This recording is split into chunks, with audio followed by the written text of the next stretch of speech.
今日も生き延びることができた。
Ready? Go!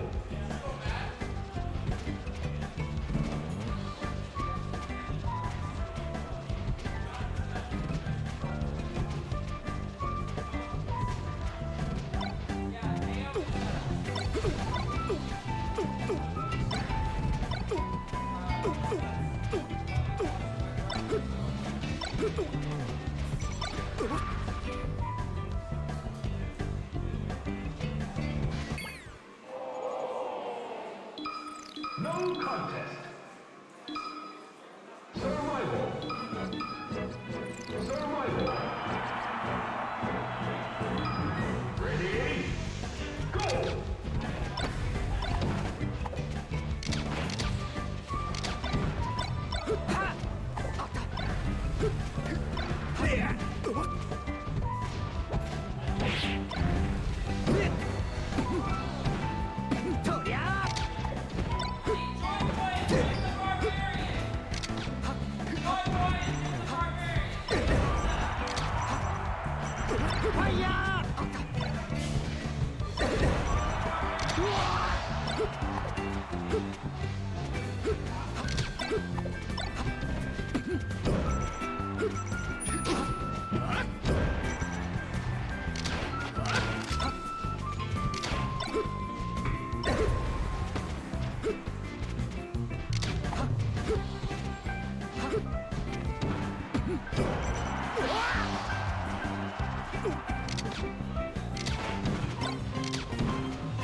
Game!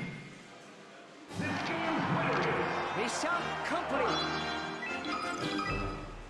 Survival. Vertical. Survival. Ready? Go!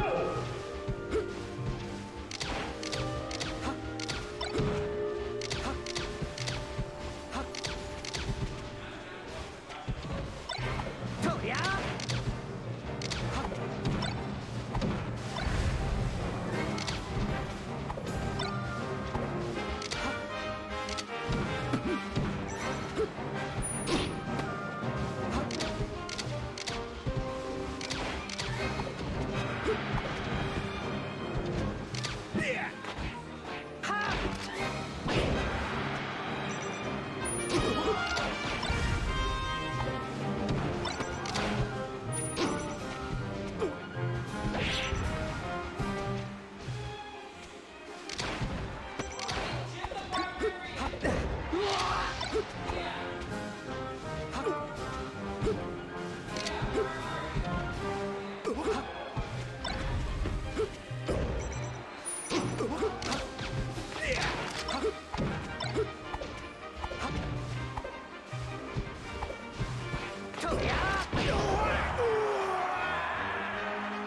Ready? Go!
Survival.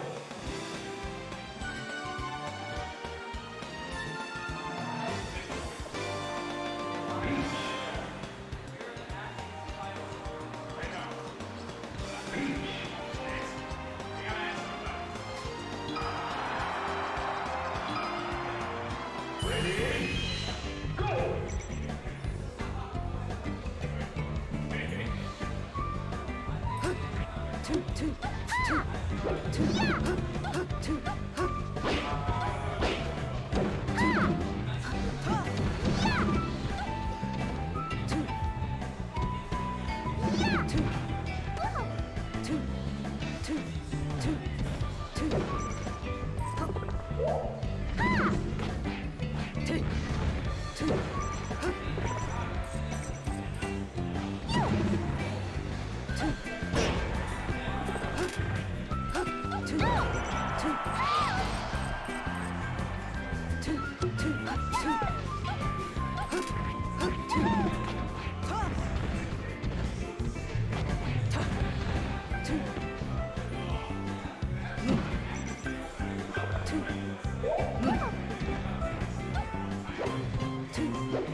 Two.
Survival.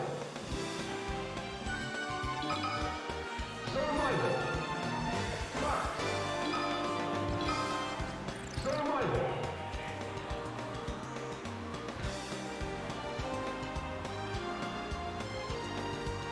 Fox. Ready? Go!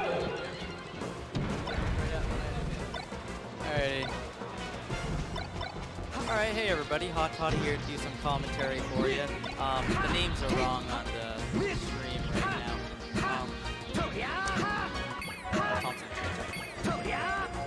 Trilog and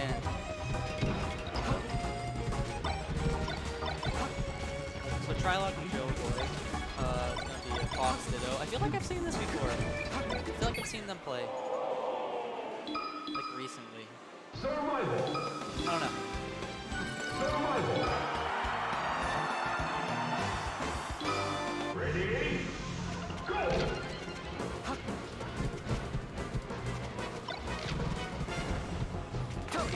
Alright, so yeah, game 1's on Battlefield.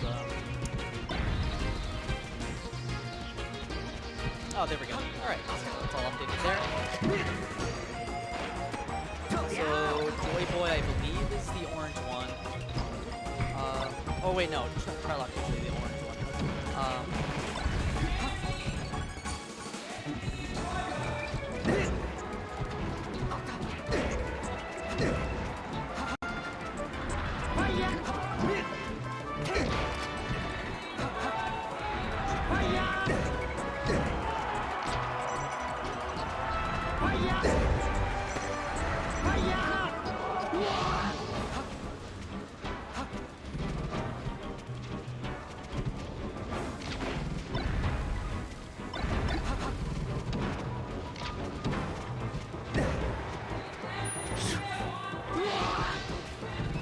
Alright, so I'm back.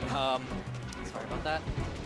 So, as we can see, it's pretty even on stocks. Percentage, not too much of a difference, but Joy Boy has a slight lead. Oh, but we got Trilog off stage. Yeah, that should be stocks. Alright. So, Joy Boy has a bit of a lead right now. Trilog gets that grab. Oh, no. That. Ooh. Joy Boy off stage again, but he lets him back on. Oh, he's just not able to get that stock once he gets him off the stage. Let's see if we can get it this time. Oh, no, he gets back on. He's just kind of missing those edges. Oh, gets shined. Ooh,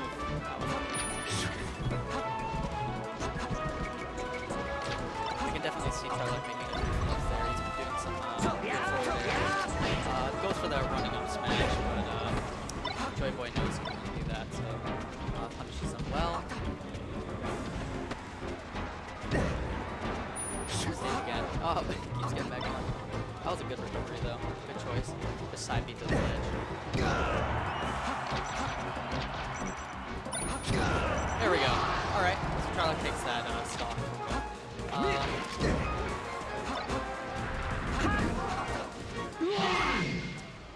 ledge dash. And that's game 1 for Joy Boy. Alright. I feel like Trilock's gonna take him to stage like Dreamland. Or, ooh, I didn't actually expect that from Trilock.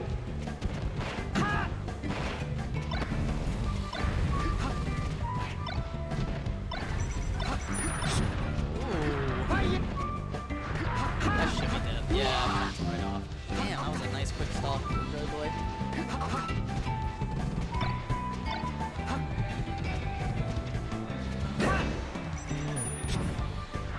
That angle down tilt, but... oh no, oh, the angle, oh man. Alright.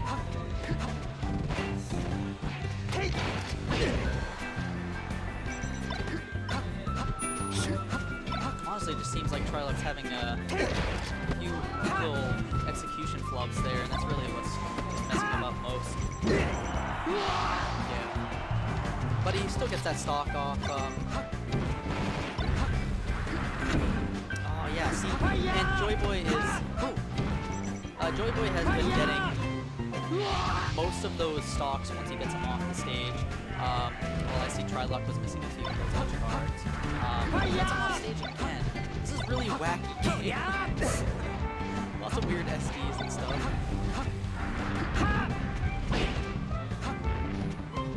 It's very even now. It just changed up very quick.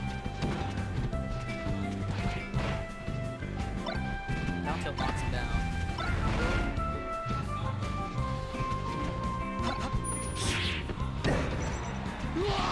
Okay, Joy Boy just takes that stock with the back air.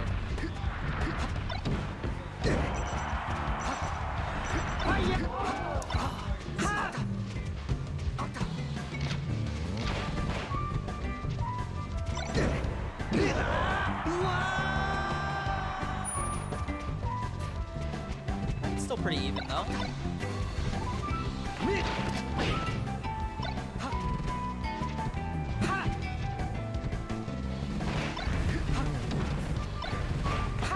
Ooh.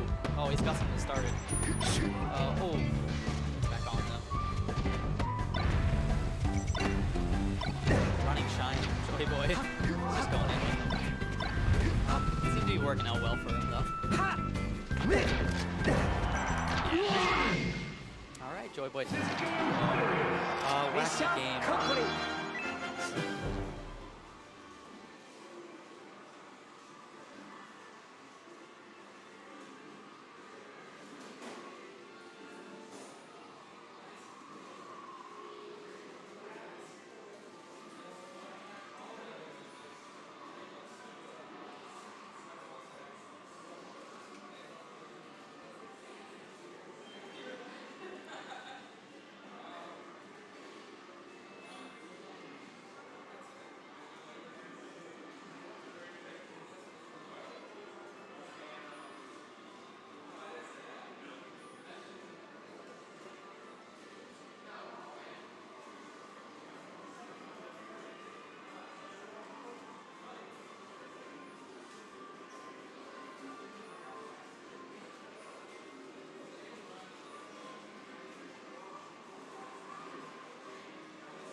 I need someone on commentary with me. I am not good solo commentary. I'm trying, guys. I also can't see the chat, so maybe I'll try to bring it up on here. I think it's the Balance Patch chat, because we don't have Big Blue here today, so Tom's running everything. He's putting in that work. Let's see.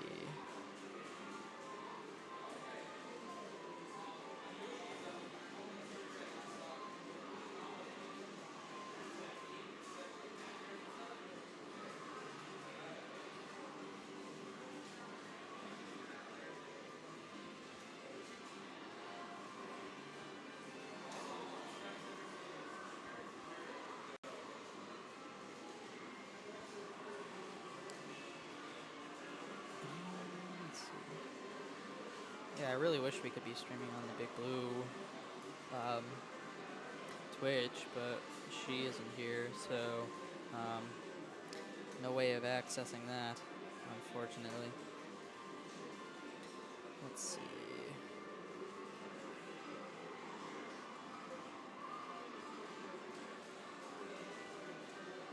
I wish someone else would hop on commentary.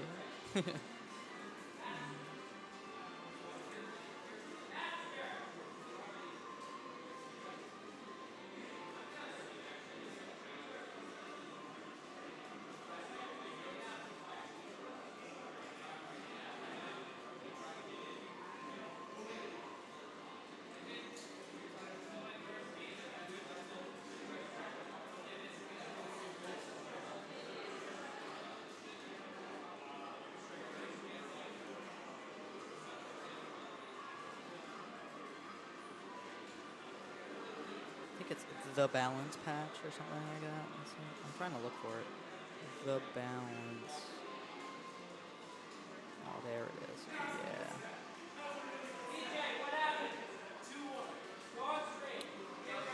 Yeah. Okay, I got the chat room open now. Yay. Okay. So now I can see chat. Cool. Cool.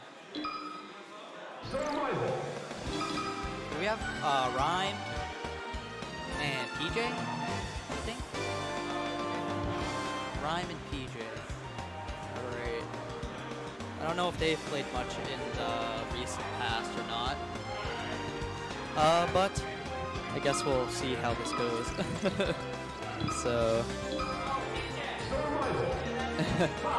Yep, PJ Rhyme.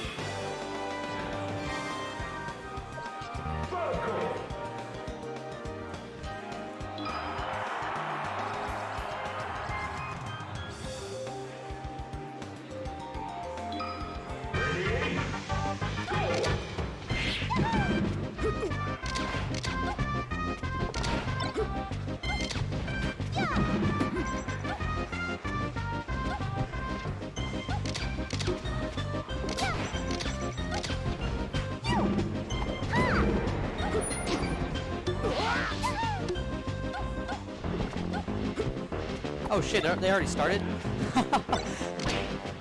One second.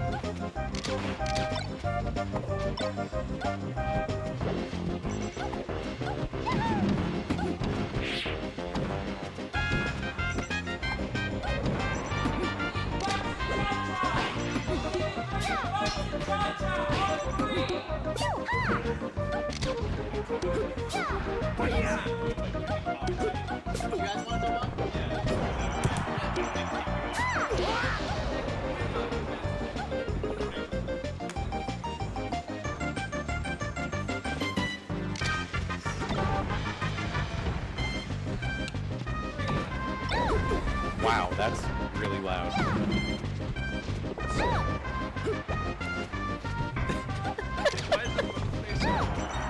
I don't know.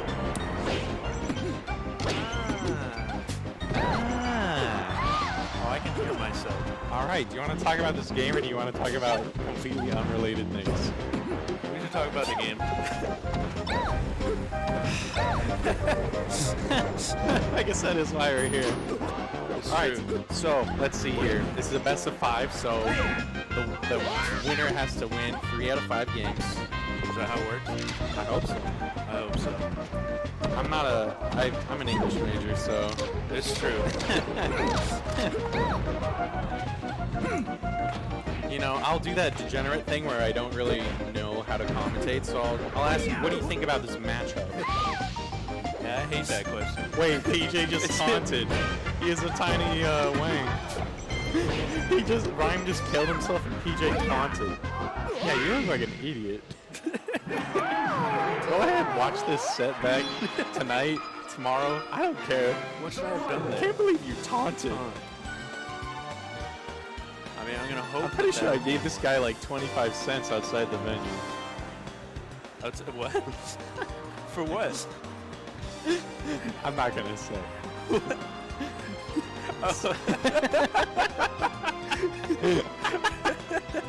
All right, so it looks like PJ's really thinking hard about maybe his song choice. Maybe he felt like he didn't have the right song to play against Tweeting Rhyme. out that he totally owned that guy. Dude, Rhyme's not even that good. Well, He killed himself. the thing is, he probably would do that. Yeah, he really would. He'd be like, dude, he ain't shit.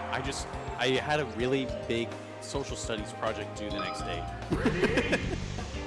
We're learning all the states. Wow. Oh, nice. I okay. can't believe it. So Oh. yeah, what does Falco do?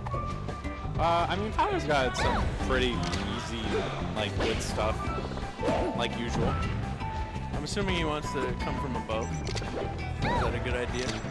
Probably. Does that sound like a good idea to you? Wow, he could have got that kill, but just didn't commit enough. You know, maybe if he was a little bit cooler, he probably would have got that. Oh, nice. Okay. Get up attack. A staple. You know, if I played Falco and I played this matchup and I wasn't like sure how to get a kill, I'd probably just spam down air too. I mean, it's not a bad idea. You know, I feel like Two Falco's down air in most matchups where people are like, yeah, you know, I don't know. Go to. Yeah, it's like a multiple choice question. Oh, should I do any of these totally legitimate options like that any character And would then use? D down Yeah, there. dare. Dare into whatever I want into dare. It's my least Yeah, favorite I character in can the definitely game. see that. The multiple choice exam in the head of a Falco fan. It's like the all It's like the the above. hamster wheel, but it's like instead it's just a multiple choice question. Yeah, it's like the Falco player stuck in a wheel of just constantly like, oh, D, down, down. You look at their Scantron and it's just a line.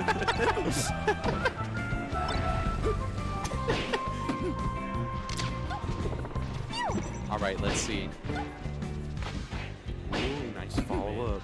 I don't Yeah, know. let's see if he can actually get out of it. You know, Ryan I feel like- definitely seems like. Did you see that F tilt a second ago? Uh-huh. He seems like the type of guy who would actually use it in like a good instance. I'm pretty sure it was a mistake, but I respect Ryan too much to not really say that was a mistake. Right. Wow. I think it's always better to assume. Yeah. Wow, he was really going for an interesting option there, covering 1 out of like 6 options. Alright. Oh! Truly a cerebral move. I like it. That was a C on the Scantron. Yeah, that was the These- mix-up. C, The teacher's like, dude, okay, so get this. The answer is D every time, but there is one question where the answer was, Ah. PJ plays Fox? Let's see it. Okay. Okay, I Off like to a good start. It's a great start. A true New England player. Ah, nice. No drill. I love watching like drill into anything against Peach. There's something so satisfying about it. She's definitely like, because you know how her dress is like not really there. It's just like a particle effect. Yeah, right. Yeah, and like when the down air hits it, it always feels like, yes, like such a meaty down air Yeah. into like whatever. I think that's Wow, it. that was Like actually that. really hot. PJ's showing us that, yeah, being hit him in. with a short Okay, well, that was cool, and then he taunted. Yeah, right. So again, he's proving again that it's like Soiled it. it's a taunt is like the worst version of like no use in an argument. It's like, okay, you're not wrong, I guess, but like seriously. It's kind of like the, like, you know, the, what is it, the, so are you, so what am I? You know, when Oh, you're like, I you're know you stupid. are, but what I know am I? you are, but what am Yeah. I? That's literally PJ's taunt. Oh, let's go. And then Rhyme's like, look, you're an idiot. You're just gonna get hit by reverse back airs all day. Oh, I'm so surprised. oh my god. That was so sick. Do you know? Let's go, Ryan. Do you know how actually hard it is for a Peach player to make that read with a forward air and have it like hit? I feel like most players of this game don't understand how actually difficult that is. Yeah. I mean, a lot of players can make certain things look so easy. You Yeah. just forget. Oh, that was What? sick. That's was right. so smart. That's right, Ryan. Show him you've got like 2 degrees. He's like a doctor and a lawyer. I bring him home to my parents, and my parents are like, man, why do we have you? We could have had this. But you know what? I wouldn't blame him. Not really, no. Yeah, I wish my son was like Rhyme. Once again, he did one of those like forward smashes in the neutral. I really think he must be intending on doing that because I've seen him more than once. All right, that was like a read of the century. Again, definitely one of those players where if he was like, yeah, no, I honestly thought he was going to jump to the left of the platform. and I'd beside believe you," him and I'd respect it. I'd be like, yeah, you know, that's a really good You've idea. definitely seen your fair share of things. You caught it again. You know, I don't know, man. Just, whenever I see someone tie, I'm like, damn, this guy's really desperate to win. You're like, oh, I bet if I Yeah, I mean, it would probably work on me though, but wow. Oh my god. Damn, PJ spends a lot of time in his room doing that. PJ the type of guy to decline a party invite. He's like, no, I've got another party I'm going to. It's You got the phone like on his shoulder. Yeah, and it's like bleep, bleep. Nah, man. I can't believe that worked. Just throw it Wow. straight up. Okay. Jeez. Oh my god. All right. Oh my god. All right. Just finish Are you him off. serious? End it. I really hope Rhyme hits him with like the stupidest thing in the world. I hope he just. Yeah. I hope he just. I wish that was yeah. it. I really wish that was it. Oh, that was a dot I think. If he hit that like nair or that back, All right. that's unsatisfying. That's one way to do it. All right.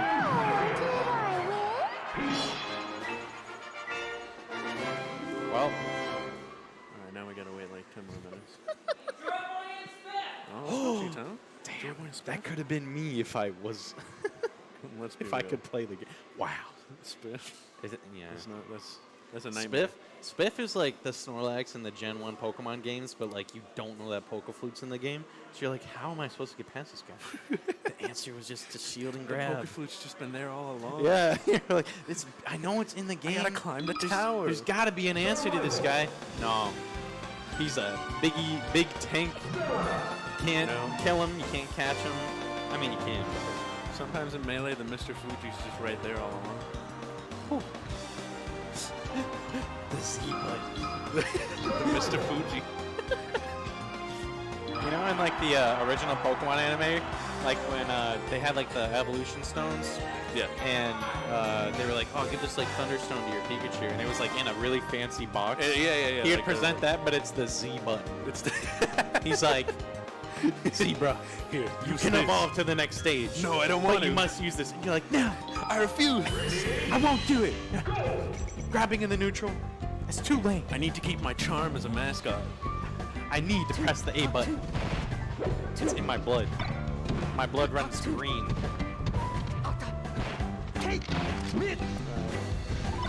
How do you feel as a retired Fox player? Oh, this match, I don't play Fox anymore. Whenever I play Fox against Sheik, it feels way easier than it did when I used to main Fox. Because now I Okay. understand how hard it is for Sheik to play against Fox. Fox is ultimately the true lamest character in this game when he wants to be. That's my, not even a I hot feel like take. he has all the options. Just like not in that sense, just in the how do you want to play this game? Yeah. Well, If he had like a tarot card, he would be the world. Fox would be the world. I was thinking like you could pick your own tarot card for how you want to play Fox's match. Oh. Huh? Against who? Against who?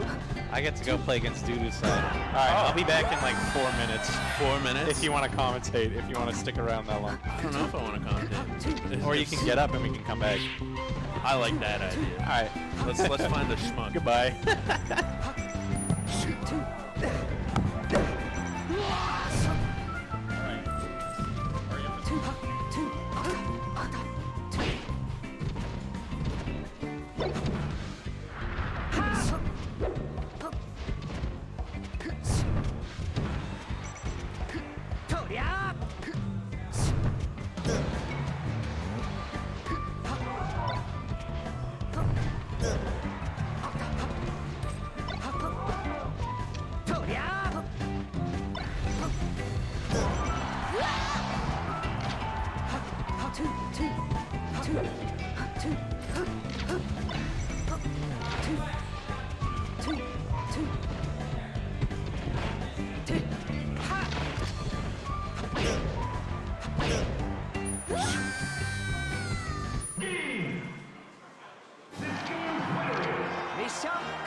Hello, hello. Hello. Good afternoon, people of Twitch.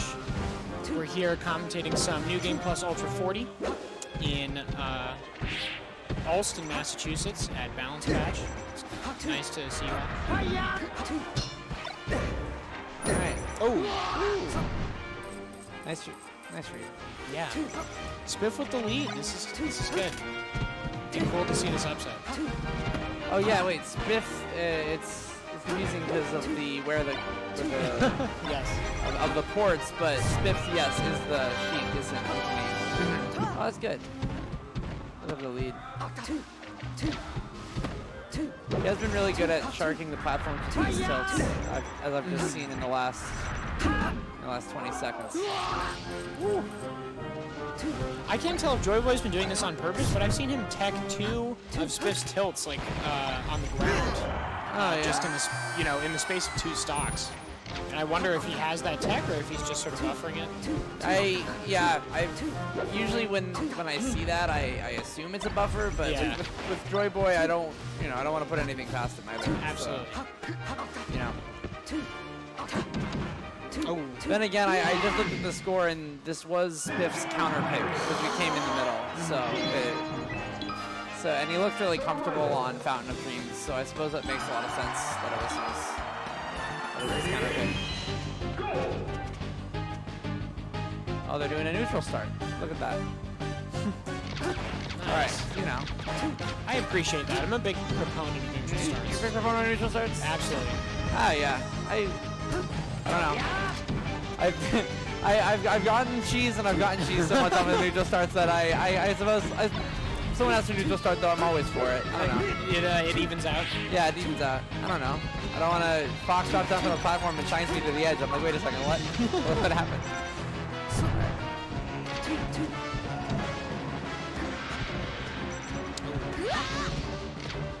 I feel like Joy Boy right now has been really good at least on this stage, he seems to be holding center a lot. Like when he gets hit off, he just sort of like dash dances sort of and like, to the side and then just sort of lets it go. And then as I say that, he completely switches it up and goes for the edge guard. And so I think it's... Wow, he's running him over right now. Oh, Lord. I was saying that, but yeah, but he's sort of just like, he's really good at hanging center, right? Like you see him do those fade back with those lasers, and it's just, he's just, in the same sort of confidence that we saw. Okay. Okay, he doesn't want, he's having fun now. Yeah, Joy Boy's, I feel like mixing up,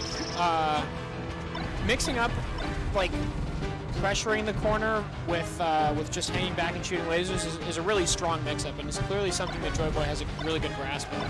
I would say, I don't know what's going on. Oh, there it is. Any case, in a similar way to where like Spiff looked really, really confident on Fountain of Dreams with his counter pick, I feel like that Joy Boy just really conceptually understands what he wants to do on Stadium. We saw that he just sort of like held center and like was sort of baiting stuff and then knew when to attack. And so I feel like that's sort of what we saw there. So now, let's see if he can practice the same sort of like hot and cold, mix-ups on Battlefield. I would imagine he could keep a similar game plan. Ooh, great smash dive! Wow.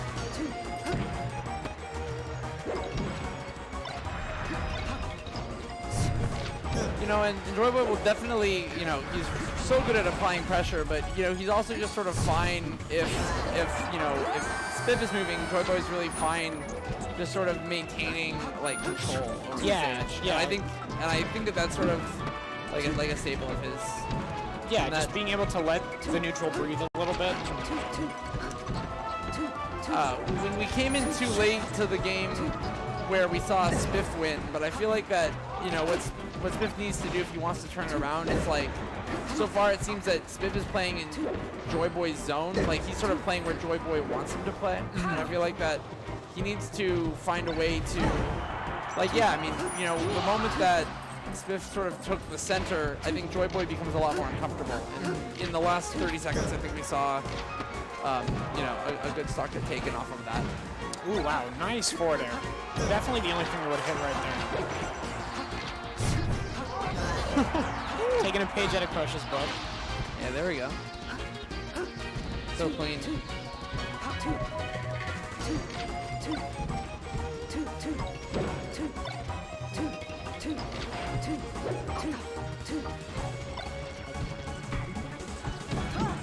They're sort of dancing around. But you see, like, I'm sort of liking this where Spiff is, you know, trying to sort of scrap in the neutral a little bit more in the center. Because I think that, I mean, in that instance, it didn't work out as well, but I think that when Spiff does well, it's when he does that. Yeah, he's gotten a few nice crouch cancel punishes, you know, this game. Like, we saw he DI'd a shine in and then smashed. But overall, I mean, Spiff has had his moments of sort of making Joy Boy uncomfortable, but ultimately this has sort of been, sort of been his show a little bit the last two, well, especially, well, you know, Pokemon Stadium was something else, but even now, even with a slightly more competitive showing, it's just, you know, Joy Boy has just been looking so strong. Yeah, Spiff has great tech chases on Spaceys, but he unfortunately just couldn't find the grab even. Yeah. You know? He was just losing neutral over and over. Yeah, I think, and I think ultimately that's it. Is if you don't, you know, if you're not Mewtwo King and ridiculously comfortable on the edge, and you're not winning neutral, then you're just gonna get pushed, which is exactly what happened. Oh, and now we have Rhyme. The names haven't been updated on the stream yet, but that's Rhyme. Yeah. He's I remember way back in the day. It was a couple years ago now. We actually played him in a crew battle. Rhyme is ridiculously good. Oh. I had the misfortune of having to play Rhyme. I feel like I've seen that. That was Tufts Harvard, right? Yep, that was Tufts Harvard. Yeah. Yeah. No, we actually overall did really good, but Rhyme took a billion stocks in the end. He actually was like the flagship person in the crew battle. Yeah, I'm sure he was anchoring it at that point. So we saw a really dominant showing from Joy Boy. Ooh, I love that dash on the shine. That was the only way that I would have connected. I started off the match saying I was ready to see a dominant showing from Joy Boy, and you know we start off with that quick stock. Yeah. You know, I feel like that Peach, in many ways, although I consider Sheik the better character, I think Peach has a way of taking up a lot more space. You know, she can like ominously float and like sort of like put on pressure with options. Maybe strange tech flip. I don't know if F smash in that direction was what he was going for there. Notice Joy Boy hard DIing the jab out to avoid any further guaranteed combos. Yeah. That's really good. That's really crazy. Ooh, great dash attack. Let's see if Rhyme can recover here. So far, the edge guards have been really solid against Peach. Yeah. Yeah. I like the idea from Rhyme trying to, you know, drift safely to top platform maybe, but it just gets called out. Yeah. Great smash DI. And then Joy Boy adjusts immediately with the back air. Yeah. I always think this matchup. Okay, so there it is again where he just, you know, Joy Boy knew that the down smash was coming and was able to jump around it. And I always feel like in that matchup, like, you know, how well does the Fox understand the Peach? And it's basically how many times does Kid Fox, like, know when the Peach is going to down smash and bait it out.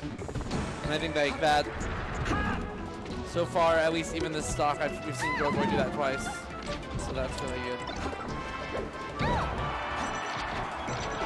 You know?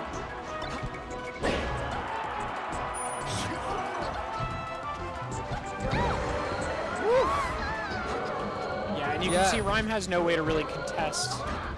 To contest that up smash when he's turned around. Oh, is that? Can't get the momentum. That looked like an interesting turn up, but Rhyme tossed it. He wasn't interested in it, whatever it was. I love that adaptation. So Joy Boy, you know, Rhyme's been smash GIing the up airs really well. Joy Boy hits the up air, realizes that Rhyme is smash GIing, and then immediately shields on the platform to avoid any kind of counter hit. Oh, wow, That's yeah. a great, great counterplay. Wow, yeah, that's really good. It's, I don't know, it's like adapting because you're noticing that your opponent is adapting. Yeah. Which is, I don't know, sort of like a secondary. There it is again. I feel like Joy Boy knows that those down smashes are coming. Rhyme has not really connected one of them, except at the very beginning of the match. Good lasers. Ooh. Yeah, I mean, Joy Boy's had consistent center control and edge guards this whole game, so I don't imagine he's going to drop this. Yeah. Woo. He's just putting up, you know, I don't know. He's just the labyrinth, putting up all the walls, you know, and he's like. And when Peach doesn't have room to float and really control the horizontal space in the way that she can, that's what's going to end up happening to you. Ready? Go! As for what, you know, it's happening so fast, it's hard to see everything that Rhyme could be doing better, but I think one thing is just sort of. Oh, there we go. There's a good down smash. Oh, Good edge wow. Really, Let's go, Rhyme. really good Rhyme. I was saying that Rhyme should, you know, just, you know, he got whiff punish a lot last game. So I think in this game, if he just sort of is, you know, a lot more conscious of, you know, how he's throwing out his moves, he'll do a lot better. And we already see a much better game from Rhyme here. Ooh. And, No platforms, yeah, so it's chain pseudo. grab time. He saw him come back up, so it's good that he ended it when he did, but.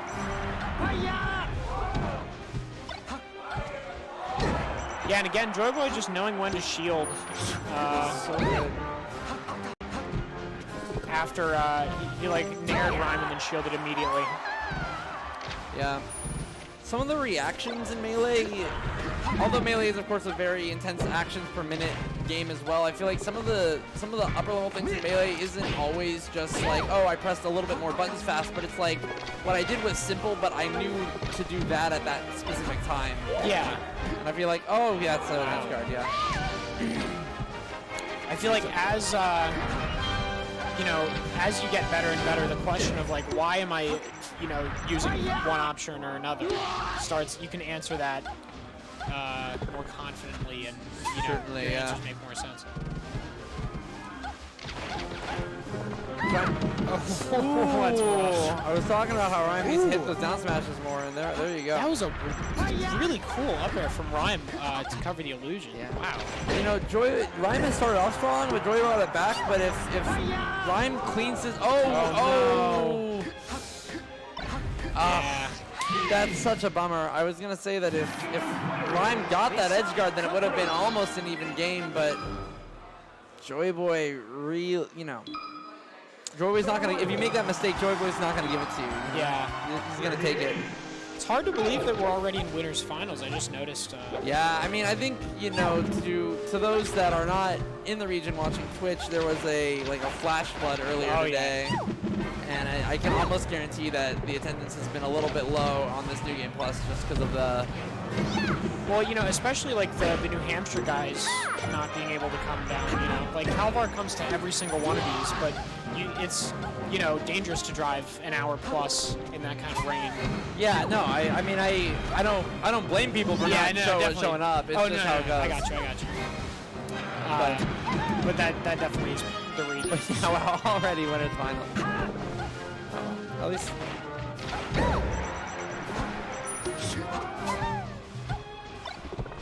And you know, although there's a lot of good people that didn't come, you know, we're actually, you know, at this level a pretty stacked sort of area that, you know, even now with no one coming, we still get a Joy Boy Rhyme winners finals, which is definitely. And there we go again, Rhyme with slightly weird misplays when he's off stage, and of course his Peach that's really costly. You know, that was an aerial that, you know, sent him too low. But Rhyme has been whipping less, and he has been and of course he's taking the lead over it, so that's fantastic. Yeah, Rhyme. Here we see Rhyme being able to hold center with those back airs. Although he does get opened up with a hard commit. Good shield drop from Joyboy. Oh, wow. That was close. It was a great down smash from Rhyme and a great shield from Joyboy too, just some high level damage. Joyboy also got helped out a little bit because the platform was going up, which extended the hitbox sort of up and up. And if the platform had stayed where it was, it probably would have shield poked. But it's just sort of how the fountain gods work. So that's good. Wow, very precise up tilt from Joyboy, getting that like wave dash turnaround up tilt. That's very difficult.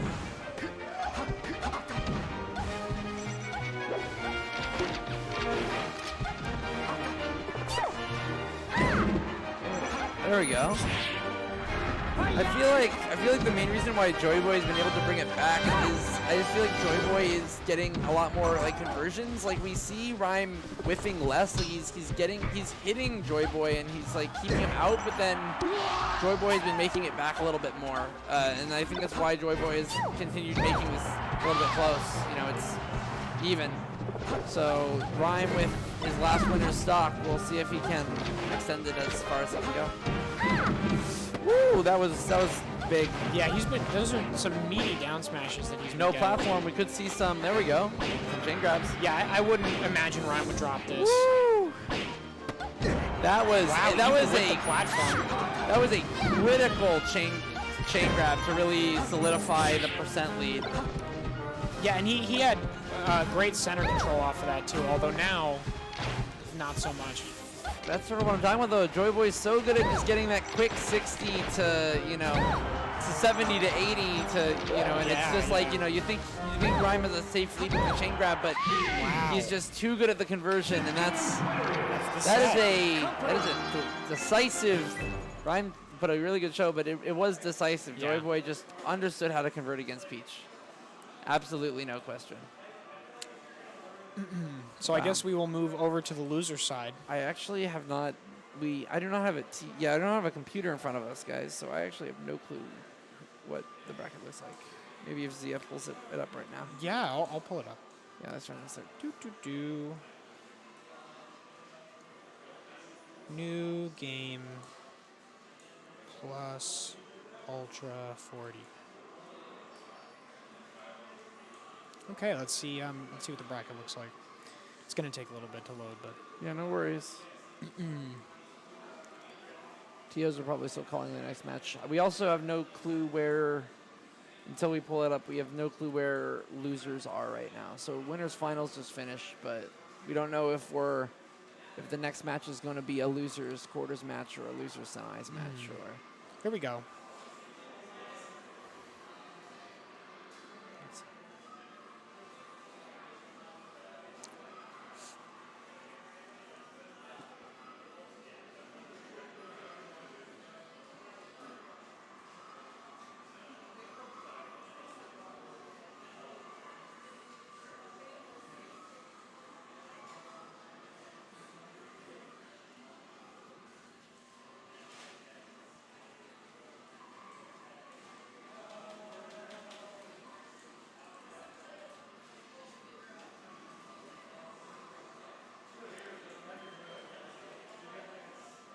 Okay, let's see what we got.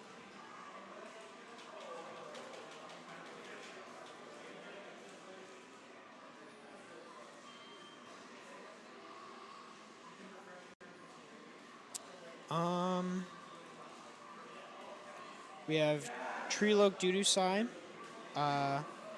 in losers round 6. Trylock, yeah. Yeah, and then we have Ferox Bonkushi is still going on. Admiral Zhao Guex is still going on, and then the winner of those two matches play each other. I actually got double eliminated today by Trylock and then Dudusai. I wonder I'd be interested to see the outcome of that match. It's really good. That's a Fox Puff right there. Now, Dudusai did lose to Ferox in the winners bracket, so Wow.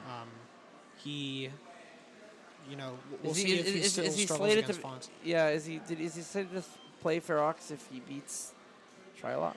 Ooh, that'd be an interesting. That would be. No, No, he's Ferox on the is other playing side of Blanc the. right now. Yeah, he's on the other side of the bracket. That makes sense. Yeah. Ferox.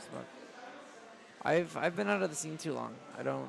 I don't know. I don't remember. But Ferox is a fox. Yes. So Ferox just graduated high school, and he'll be going to Northeastern. Oh, so he's in the he's a new fall. part of the NEU crew. Okay. Yeah. Yeah. That's valid. All right. Yeah. Yeah. No, the name looked familiar, but I've been out of the fresh scene too long. So no, That's fair. no, that's good. No, but I mean he clearly knows his stuff if he bopped Dudasai. Yeah, I mean that's no easy task. No. Dudasai knows his stuff. The way that Ferox plays is very conducive to beating floaties. He can interact very little and play comfortably like that. You know, he doesn't feel like he has to approach. I feel like that there's like, I mean, it isn't just spacies, but I also feel like that, like, two big stereotypes. One is that, like, you know, there's like the spacies that like really want to scrap and they just sort of want to play other fast followers because they really like that fast like scrapping action. And then there's some, you know, and of course all space players could want that, but then of course there's the players that like really understand like how to, you know, systematically like dismantle like the floaty characters. I mean, I'm thinking even at the top level, right? Like Leffen was one of the players that really made Armada have to pick up like the secondary fox because Leffen is one of those. Cobal is another top player that comes to mind. Like those two players off the top of my head when I'm watching big tournaments, like they really know how to like deconstruct like the floaty matchups. So I think that there's like, which is not something you can say for all top foxes. For example, in that, right? So I think like there's like, so you know if it's dope that, you know, Ferox might be, you know, a slightly, you know, smaller version of like that sort of archetype that where they really understand how to, you know, interact with like, you know, like the juxtaposition. Like you're not fighting someone like you know, you're fighting like, you know, sort of a different animal that has a really good combo game, but also has all of these other disadvantages and weaknesses. And because, you know, I mean, Fox, Absolutely. you know.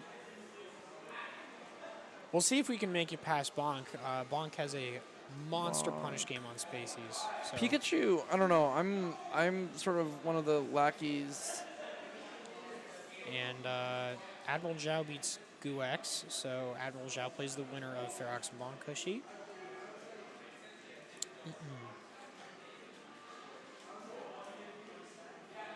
Someone should change the bracket on Twitch because it's not the right one, I believe. That's all good.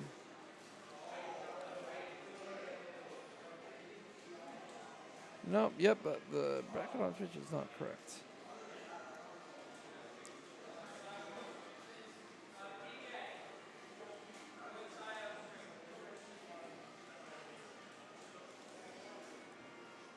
I overheard PJ Dudasai. PJ and Dudasai? Yeah. I should, honestly, at this point, I should just pull it up on my phone. I don't know what I'm doing. Survival.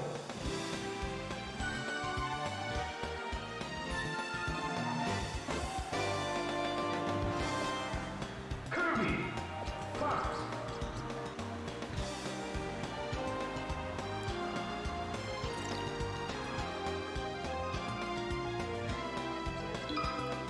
Survival. Okay, so that means Dudasai must have beaten Trilok. Alright. That's good, Dudasai. Yeah, and I saw PJ lose to Rhyme earlier, so I assume that's where he fell. Right. Yeah. I thought PJ was a Falco, but I guess he's He a is. Fox. Oh, well, yeah, he probably just goes Fox for this matchup. For this matchup? Yeah, that makes sense. I do think I do actually like seeing the Falco Puff matchup. I think it's an interesting matchup. Of course, I mean, I obviously don't hold it against anyone going Fox in this matchup. I mean, that's, especially if you're good at a spacey, you know, there are, although it's not a clean one-to-one conversion, like, you know, if you understand one spacey, you can at least do some things in another, and usually in the Fox Puff matchup, that's enough, right? You know, as long as you know how to, you know, the Music King, right? If you just know how to ledge dash and up air really well, you can beat the best Puff player in the world, so, you know, it's... Loving the, by the way, loving the KPJ tag from Dudasai. KPJ, oh, Yeah. nice. Good pun. Very good. There you go.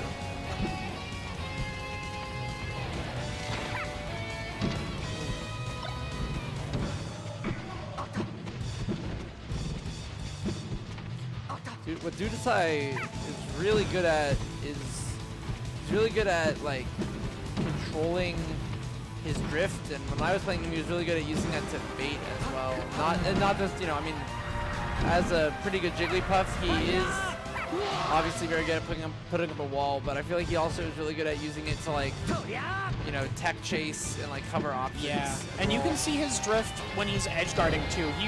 He rarely gets hit by like Fox's up B, for example. He rarely gets hit by it unless he wants to. Ooh, but I love it. But a sick up air conversion from PJ to bring it right back. And the taunt too. Yeah, oh yeah. Fantastic. He's not in the mood to lose today. Ooh. I like that. So PJ up airs and then drifts towards the edge of the stage to see if he can maybe get like a further conversion. That's a really big mix-up. As Fox is like, after up air, are you drifting into the stage or or away from the stage? And like, how are they DIing, you know? Oh no, that's so dangerous. Oh wow. Oh, that's Great it. counter That's from it. Oh wait, nope, but it's Fox. I should never say it's it. What am I doing? But that was so. You know, it's honestly, it reminds me of the old days of when Martha backthrow you. Is, you know, if you get backthrown by Puff, you know, Puff can always go out there and hit you. So you have to be really, you have to have a little bit of an IQ to figure out like how you really want to recover. Otherwise, you're going to get into that sort of scenario where you know, are in the danger zone. Oof. Man, I've seen Dudasai when I've been watching him for a little bit. He throws out Nair a lot, and I noticed that H-Box is throwing out Nair a lot. I think Puff's Nair is like actually just really good at like sort of taking up space with the drifting with it, because it stays out longer than like the back air or the forward air. But I noticed him using that a lot more as well, which I think is really cool. See if he can convert. Oh, love it from PJ. I was very confident. Yeah. He was right there to whiff punish, but I think Dudasai, the wall is a little bit strong. PJ definitely had his moments in the matchup, so, you know, and opts to go to Stadium. Interesting. I mean, it's one of the three that you usually counterpick to, right? Is Yoshi's, but Yoshi's has also fallen out of favor though. It's usually like I've been seeing people counterpick to FD and Stadium a lot more than Yoshi's recently. I think that. Oh, sorry. I was. I saw another great instance of Dudasai using his drift to cover multiple tech options. Oh but, yeah. I do think you're right. FD and Stadium are kind of the two, you know, standard picks right now. I think it's but good catch. Because I think the drift is also, I don't know, I think it's funny because when people talk about movement, right? You know, Puff probably isn't like, you know, the first character that comes to mind. It probably isn't the 24th character that comes to mind. But you know, Puff, you know, when it comes to drift, she does have, you know, I guess pseudo movement where it's, you know, like how you control how she is in the air is like super important, and it's, you know, and it can be for so much more than just safe aerials.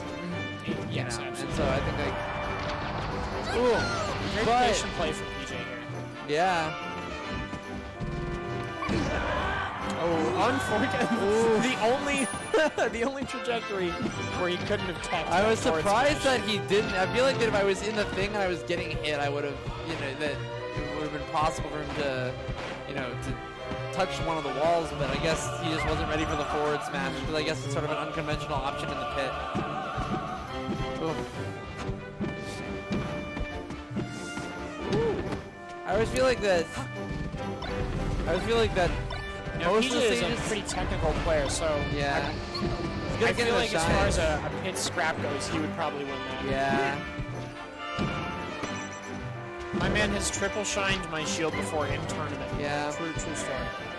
I definitely agree that I would, you know, I'll be the last one that wants to fight PJ in the pit. But also at the same time, though, I feel like that in this matchup, conversions are so high that like raw percent doesn't matter so much. You know what I mean? It's like the stock lead. So it's like I feel like Dudasai is fine taking some percent, you know, as long as he doesn't lose the stock from it. And I feel like that's Yeah, that's a great point. I mean, he's not CCing anything, you know. Yeah. But that percentage bracket doesn't really matter.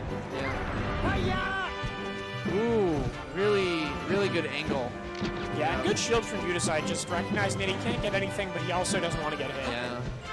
That's one of those shallow upward trajectory angles though, where you can't really, where it's hard to get a jump in an aerial to cover it. That's true. And it also doesn't give you time enough to react, so it's one of those. Oof. Wow, Fox. I think that was living to 167 or something. Very good stock from PJ. He's not dying, not getting cheesed, or not dying super early. Nice up there. Speaking of dying super early, yeah, no, I called it. Yes. Got him. Let's go, PJ. Wow. Now let's Very see good using the windmill. is he gonna, how is he gonna draw out this lead? Is he gonna, it seems like he's going with the laser option. I feel like that PJ's, despite being down a game, he's still, I think, confident that he can get the conversions. I mean, he's not afraid to shark Udasai, right? And that's it. Wow. Very well played from PJ. GG's. No, that was some textbook. He was really finding the up airs in the last two stocks. Yeah, that last stock, it really looked like that up air wasn't gonna hit, and then it did. No. All right, and to the surprise of probably very few,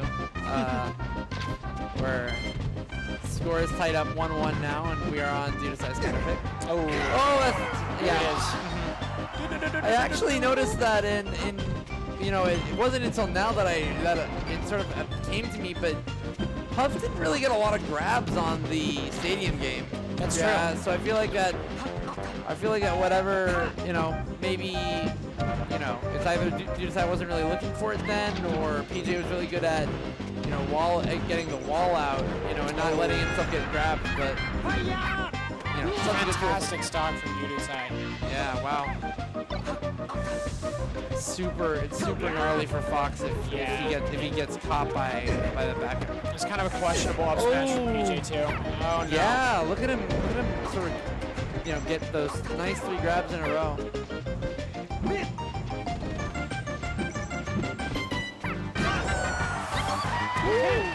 Well, as much as I spoke out against the up smash, he finds it. Yeah, no. I think it was sort of a weird pound. I noticed in this matchup that a lot of, when the Fox are dash dancing, the Puffs, because Pound has that really large lingering hitbox, they'll throw out the Pound, but the risk reward didn't seem very good because, I mean, PJ was dash dancing, so it seemed easy to dodge and he was able to get the up smash conversion out of it. It's a sick nair. He is, misses the grab, and I like these run-up shields from PJ. I mean, I haven't seen Udasai go for any like raw grabs or tomahawk grabs, so the run-up shield makes a lot of sense. yeah. But he finds the dash attack, another one of Jigglypuff's moves that isn't talked about, but actually, I don't know, Jigglypuff's hit is surprisingly good. Yeah, Udasai killed me with it in loser's bracket. He dash attacked me to death off the side. Oh, there we go. From great DI. He didn't want to get, what he got in the first game. But Udasai definitely he's been whiffing a couple grabs, but he has in general been finding, but didn't really get a super big punish off of it. Maybe could have, hit a little bit with lasers. The up throw upper was honestly more than I was expecting. I just am a little wary of drill, especially, I don't think he fast fell the drill. So, it could have, it's especially against Puff. I mean, I don't know. My brain was like, you could have gotten maybe another 10% lasers, but, hey, he's... Oh, good point. Since, try, especially since you're behind, press it. But yeah, definitely this game, Udasai has gotten many more grabs than he did in game 2, and I think it's, Puff has some great conversions off of her grabs, so I think it's been good.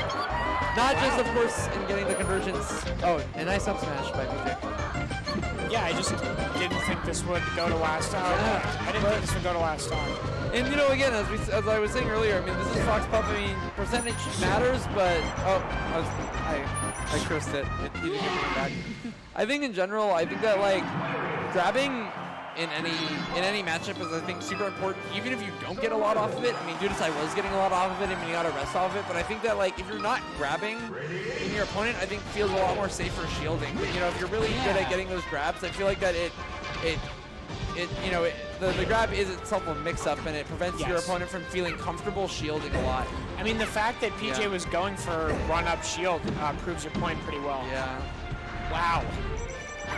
Ooh, little low, Dudasai but he just got it. hunting him down. Yeah. Puff can go so low. You know, I mean, I shouldn't have been worried, but part of my animal brain, whenever I see a character, I don't know, when I see a character go that low on stage, I'm like, oh, they dead. But of course, not Jigglypuff. And you know, Dudasai's been playing Puff for a really long time. He's gonna know those distances. and Yeah, what he I can mean, get back that's from. the rational part of my brain wasn't worried, but you know, part of me panics whenever I see any character be that low. Definitely. Because I think Puff is one of the only characters that can really go that deep. Maybe Fox if he has his double jump. Oof. See. Yeah, this is. Oh rough. man, I just feel like that. He's Dudasai is approaching. Oh, sick tech. Good recognition. But I feel like that Dudasai is sort of approaching this how, frankly, I think a lot of Puffs should though. Where Puff is like, oh, I don't have platforms. I don't win the neutral. Why play the neutral? Yeah. Right. He's just like, I'm gonna be on the edge. This reminds me recently at Runback 2018, which was in Arizona a couple days ago. Michael 41000 played Army, and he for 8 minutes he ledge camped on FD. Oh Lord. He would jump from the ledge and kind of drift all sorts of different places. Sometimes he'd go to the other ledge, but he ended up timing out Army for 3 games.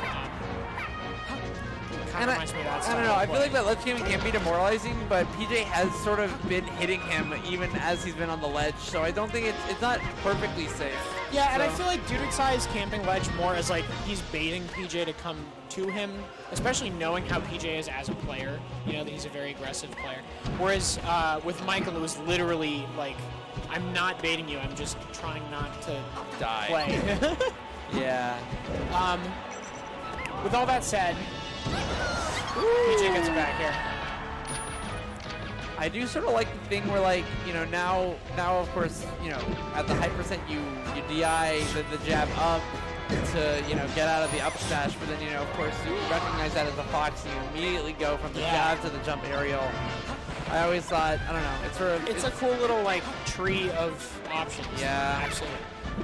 I remember seeing the top, you know, top players doing that a lot. It is sort of, in many ways, baby first adaptation, but it's a very cool way of sort of understanding, like, you know, how to, you know, continue to get those nice skill confirms. Yeah, I remember the first time I saw Armada do jab into full hop up air reading a jump.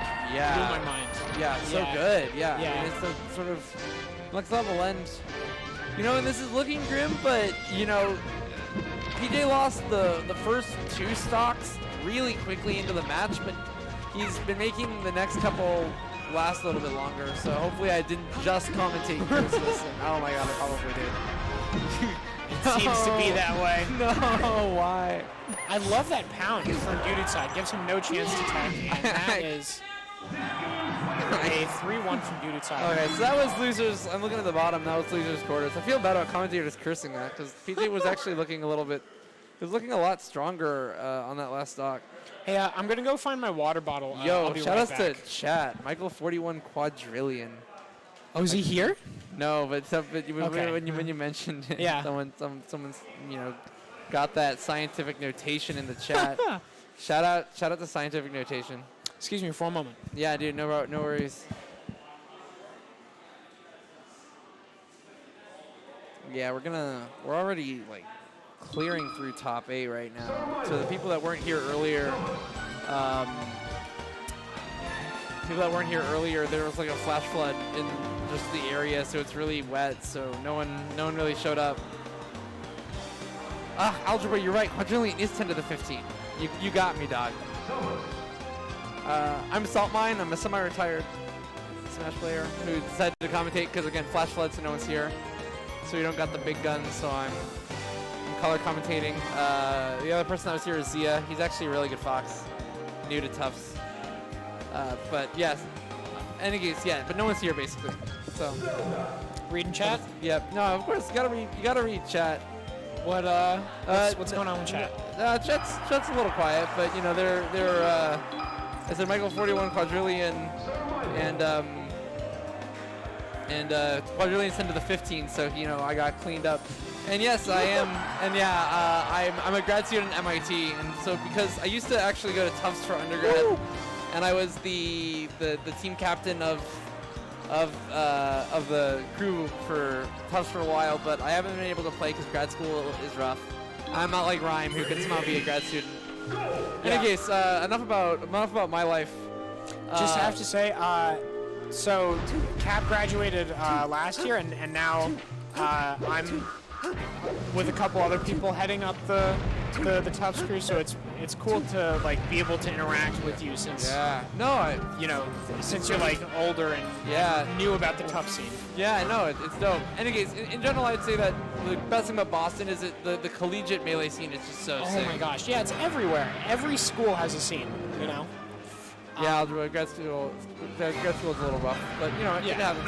Anyways, but the collegiate scene in general is super sick, and I mean, it means that's why there's a lot of, I would say, even though New England traditionally isn't known for its like super top, you know, tier roster, at least compared to like NorCal or something, like I'd say at like at the PR level, like we're so good. I mean, we have this large mid-level? at the mid level. I mean, we have this really good collegiate scene, and you know, so many really good players that you know aren't like that aren't at the top level, but like are still just so good. Yeah. It's the baseline of skill, like the minimum amount of good that you need to be good in New England is like pretty insane, you know. Okay, so they stopped playing for a second, so I thought it was warm-up, so apparently they are playing, so I'm like, okay, I don't know, but it seems Admiral Zhao has cleaned up the first stock. I'm sorry guys, we were getting really into, we were getting sidetracked, but, that scared me a little.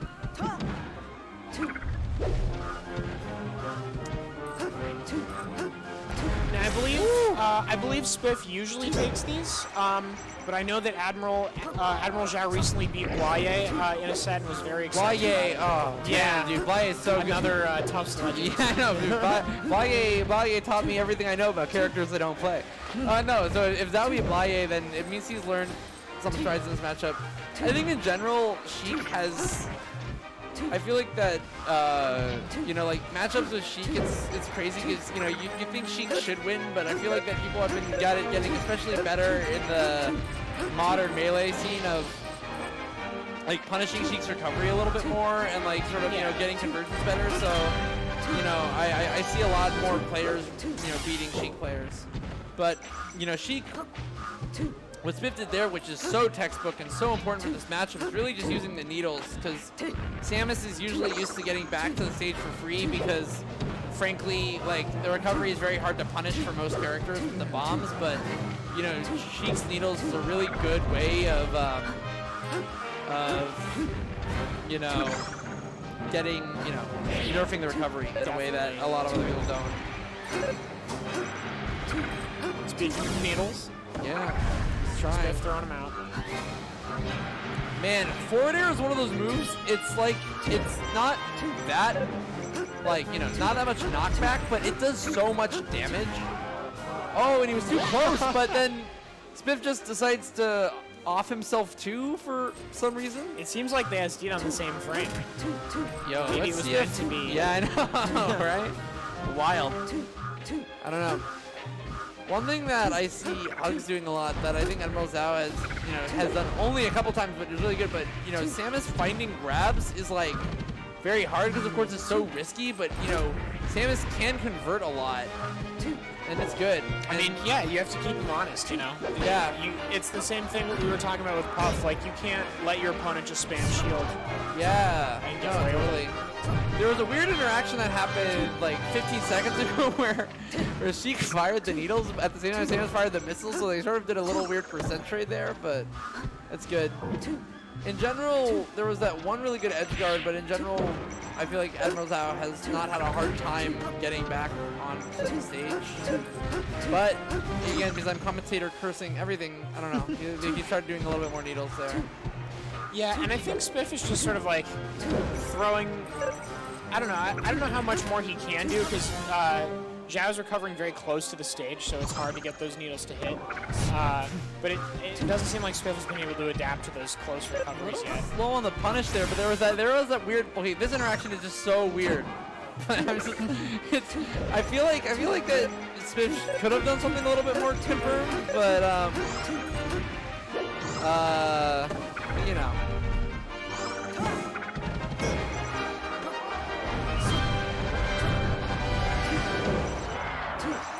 Good fair from Spiff. Good fair. I feel like doing. Oh, he rolled into that Spiff missile. laughs it off. Yeah, I mean, some of that was a little ridiculous. So you got to. There's been a lot of sort of interesting decision-making things, especially with that SD from Spiff earlier. It's been sort of a wacky game. I will say, I think as far as like Samus's at this level go, I think Zhao grabs way more than like he grabs. Yeah. He grabs more than like other Samus's at a similar level, and I mean it's working out. Right. I mean, I don't know. I guess the theme here is sort of like, you know, like not letting your opponent get away with too much. And Yeah. I guess in that vein, it's like, you know, he was doing a little bit of a wave dash back, and then, you know, he wave dash forward, and of course, you know, 99% of Samus's go for tilts there. So, you know, he's sort of shielding, and that's, you know, that's when you grab, right? To be like, hey, you can't just assume I'm tilting.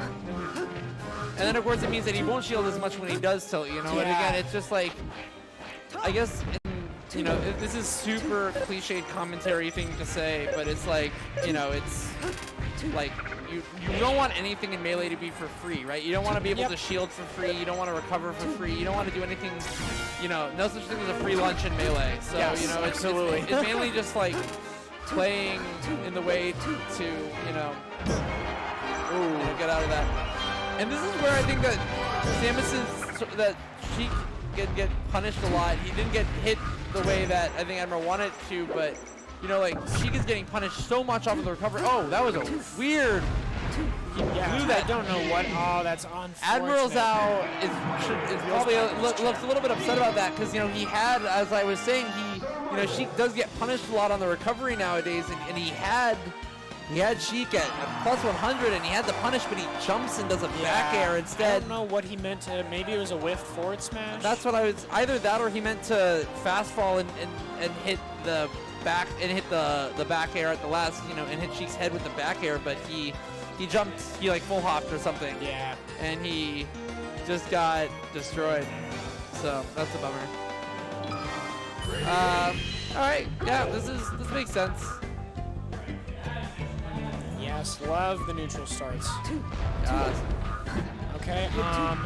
I do think that, I don't know, I feel like Yoshi's is such an interesting stage, especially with like who likes it, because I mean, maybe this wouldn't, frankly, if we're gonna be honest, this wouldn't be my go-to stage for like a stage that Samus likes, because of course Samus dies a little bit earlier, but I also think that like, I think that there's a lot of focus nowadays, sort of less on like, you know, when am I dying, but like, you know, like what kind of, how close do I want to be to my opponent at all times? Yeah.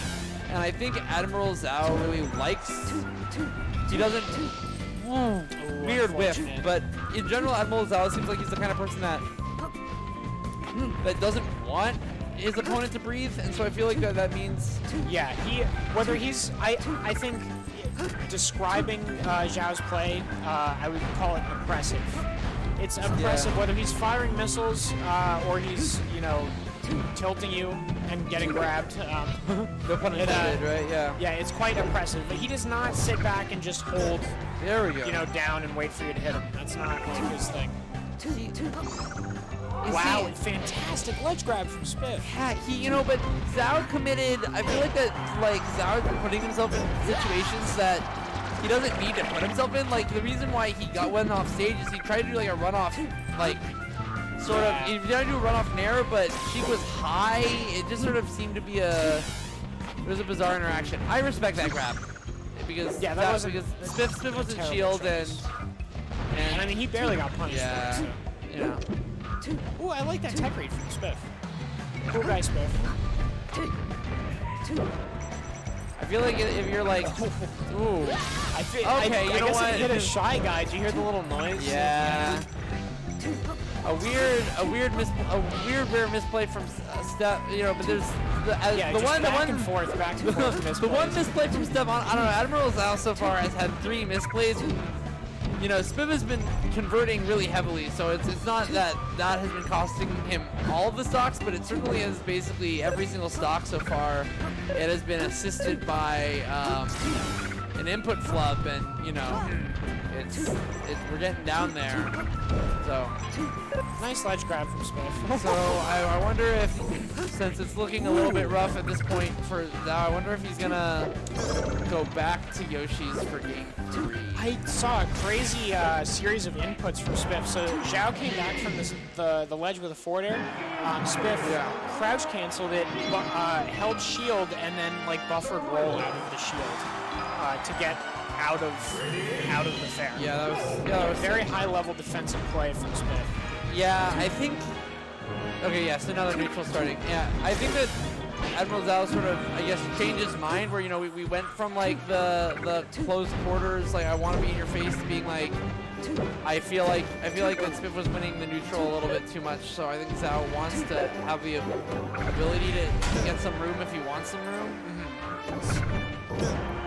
I also don't think Yoshi's, sorry, not Yoshi's, Pokemon is a particularly good Santa stage, so. Yeah, and Zhao's been going for a lot of missiles, so he'll have the advantage of those really fast, you know, missiles from platform to platform on the stage. This is looking a lot better. This is sort of the rinse and repeat that I think, you know, it defines sort of the modern, you know, idea about how to beat Sheik. Yeah. He got Sheik up because it starts a lot earlier than I think people.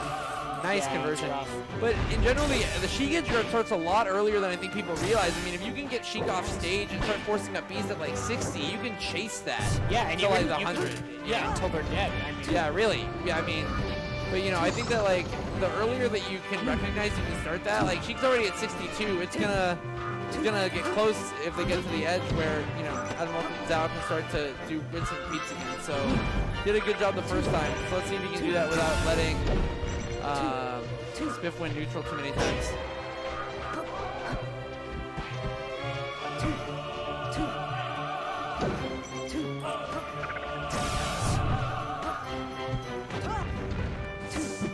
A little bit, Spiff, this is a weird thing to notice, but I noticed off of down throw he's been a little slow. Yeah. Like, I feel, again, I'm not the one playing, but I just feel like on the one on grass stage where he whiffed the down air, I feel like he could have reached with a fair if he had just been a little bit faster. But I like that mini charge shot from Zhao, cutting off the chance for high recovery, then grabbing ledge. yeah, I think that's good. Yeah, that was really smart actually. Yeah. I think, I don't know. Good DI on the fair. I don't know what that was. I would love to know. There's been There was a some, noise, ladies some and noises. gentlemen. Ladies and gentlemen, Maybe some noises. Yeah. Here we go. All There are right. those missiles. Ooh, Ooh, that jab was reset. a good recognition on that spot dodge too. Very good. Yeah, more good DI on the fair. Oh man. Is that it? Yeah. Oof. That needle Spiff.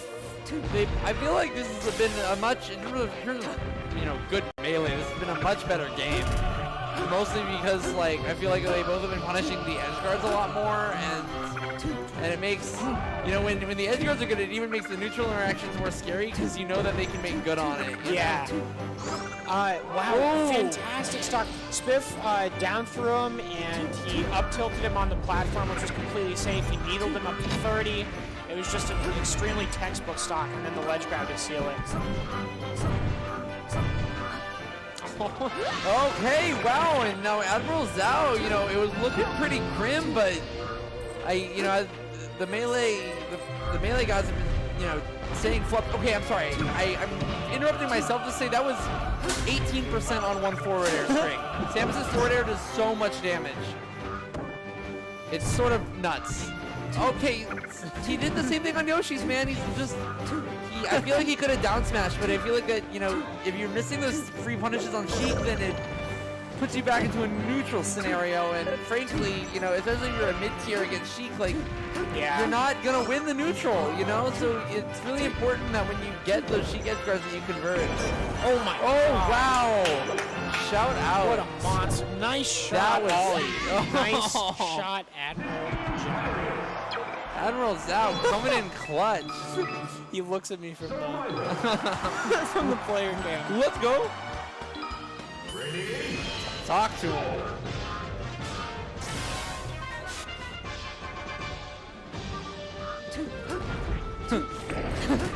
It was double hilarious because those Viv didn't even expect it because his DI was just like far away. I was like, oh no, she's Dion. Because I was like, oh wow. Any case, Spiff mad. So this is I think it's so weird because against like Spaceys, this is such a horrible stage for Sheik, but against like the mid tiers, I think Sheik just actually sort of wrecks on FD because I feel like that the needles can just be really oppressive. And as long as Sheik wins neutral, I think FD is good. So I think that's like where the flip happens.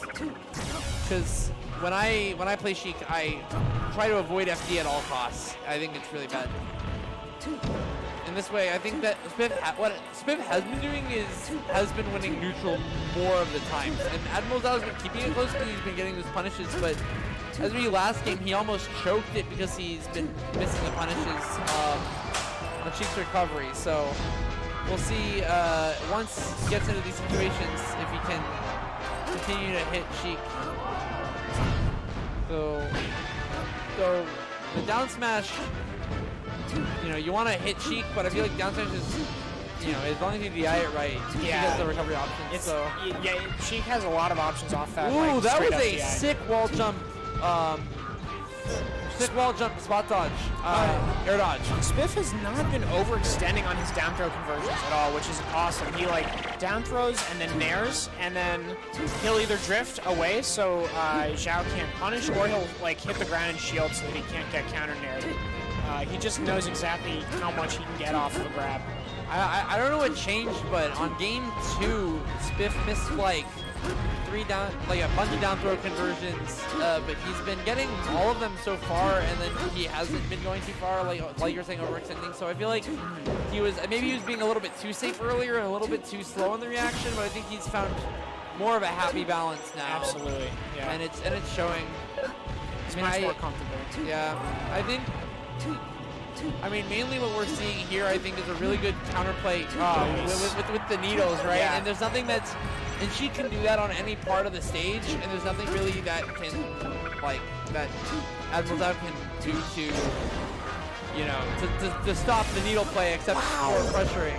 That would have been The sickest grab. Yeah. You know, and that isn't the first time that he went for it and it worked. He has actually been going out of, you know, like trying to grab out of hit, and it's on game 1 he did it as well, and it did work. So. Oh, I didn't notice that. Yeah, Wow. no, it was fast. It was fast on game 1 that he did it. I wonder if anyone in chat noticed that too. He actually on game 1 he did a grab out of hit, which was sick. So I think he knows what he's doing when he's going for that, but it didn't work out there. Good choice by Spiff, up tilting. I was thinking he would forward tilt, but up tilt after he did it clearly made a lot more sense. Yeah. All right. Yeah, Spiff All just right. kind of drawing out this stock, trying to get as much extra credit as he can. Extremely sweet spot. Extremely sweet spot. Yeah, I know that was. I guess it's sort of, you know, your own character knowledge. Is you knew sort of how the forward air would behave in that percent. Also, though, I mean, Sheik doesn't have a particularly long lifespan, but I think that was like around 150 or 160 def for Spiff. So, you know, I mean, Spiff has been winning neutral a lot and playing really well, but he also hasn't really been dying. And Spiff just come up and, you know, friggin' Just slapped him. Just nailed. Yeah. It's you know, speaking of in Saltmine's TED talk of nothing is free. You know, I don't know. I feel like that he was just like, you know, Admiral Zhao was this would have been like double jumping at that mid height, and Spiff was just like, wait, no, why am I letting you do that? And it's always really good to see like someone do something just sort of unguarded and be like, oh wait, I can just hit you. Yeah, You know, yeah, it's absolutely. really good. Oh, not the DI, not yeah. the DI. Spivus hit really good DI on that down smash before, but it wasn't really there that time.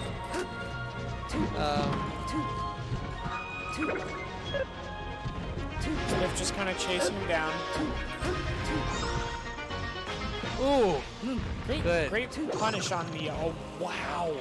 Uppy I did not has. think you could Uppy at a down Yeah, throw. Uppy has that startup. I mean, Admiral Zal's also. He's got to start sweating now. He's got to really get some. You know, especially when FD's been dropping some sort of combos, but. I like that charge shot, just getting that. Ooh, yes! Very bold move. Although it looks like it might not actually work out You for him. interrupted yourself, but I actually agree with you. I think that charge shot is actually really smart because I feel like that you need to have she get a certain percent where you can start hitting her away to start, you know, really putting on the pressure. Yeah, and I love Oh, with that missed nair and then with the punish from Spiff. Zhao only did it this stock, but he started like charging. Oh, He started charging his. that's jam. Yep. Yeah. He started charging his charge shots like, you know, in little intervals wherever he could. And it almost made the difference, you know? He was making a good comeback. Okay, so it seems like we have Spiff Dudetai. You see, I mean, I don't know. I feel like that what Spiff was really good at doing there was, I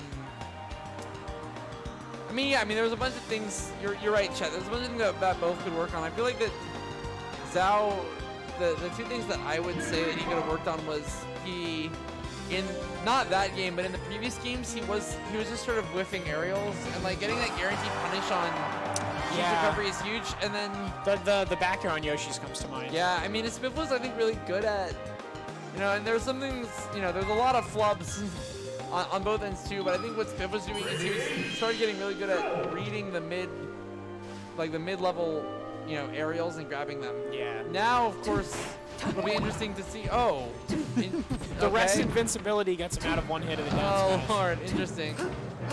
Yeah, this is, I mean, Dudetai's a whole different beast. Yeah, we'll see. I was going to say about, like, punishing aerials, but we'll see how Spiff's punish game looks on Puff.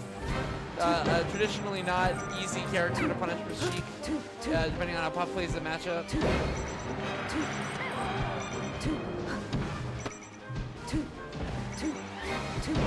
Ooh, so far so good. I've noticed that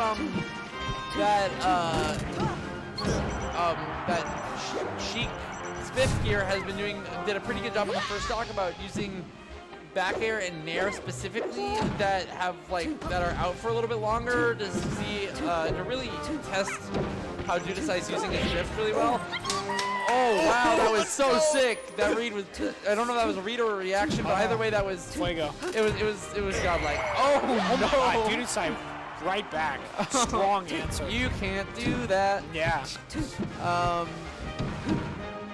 But He almost hit him with it again. yeah, I know. You gotta be really careful.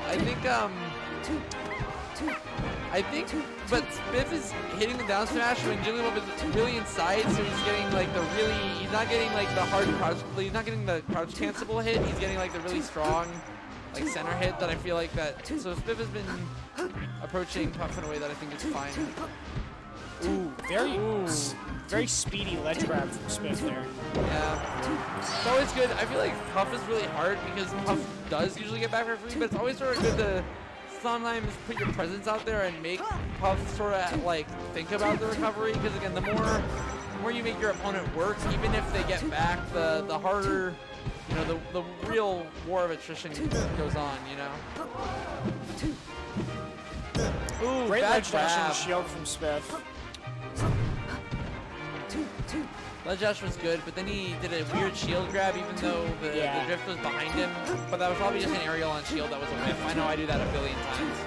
Yeah, Spiff is playing this stock really Ooh, well. phantom back air. I saw that. Don't think I didn't see that.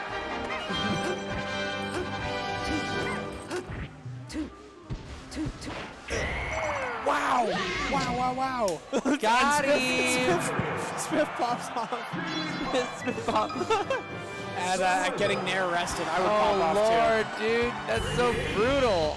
too. Yeah, that's really unfortunate. Yeah. Spiff was up that whole game. Well, The thing is, Spiff's generally like not a very negative person, so I don't imagine he would be too shaken up. I mean, he was doing. Oh, Okay, dang. now this rest on the other hand. That was a zero. That was a nice 0 to death. And Yeah. he was just finding up tilts. I feel like that he. It's clear that he had some semblance of what to do. He just has to. Jigglypuff. Okay. Jigglypuff has a lot of what I was gonna say, and it's still valid even after that. Is that no, Jigglypuff has a lot of cheek traps. Is I don't think the matchup is necessarily. Oh no. Oh no. Hey, Staled. Shout out to some Stale dress. Okay, seriously, you can't do this. Don't do this to me. Sorry. Don't do this, dog. Dog, you know I had to do it to him. You know you had to do it to him. Come on, 51 second force stock. dude. It's okay. So now I feel like I have to say this now.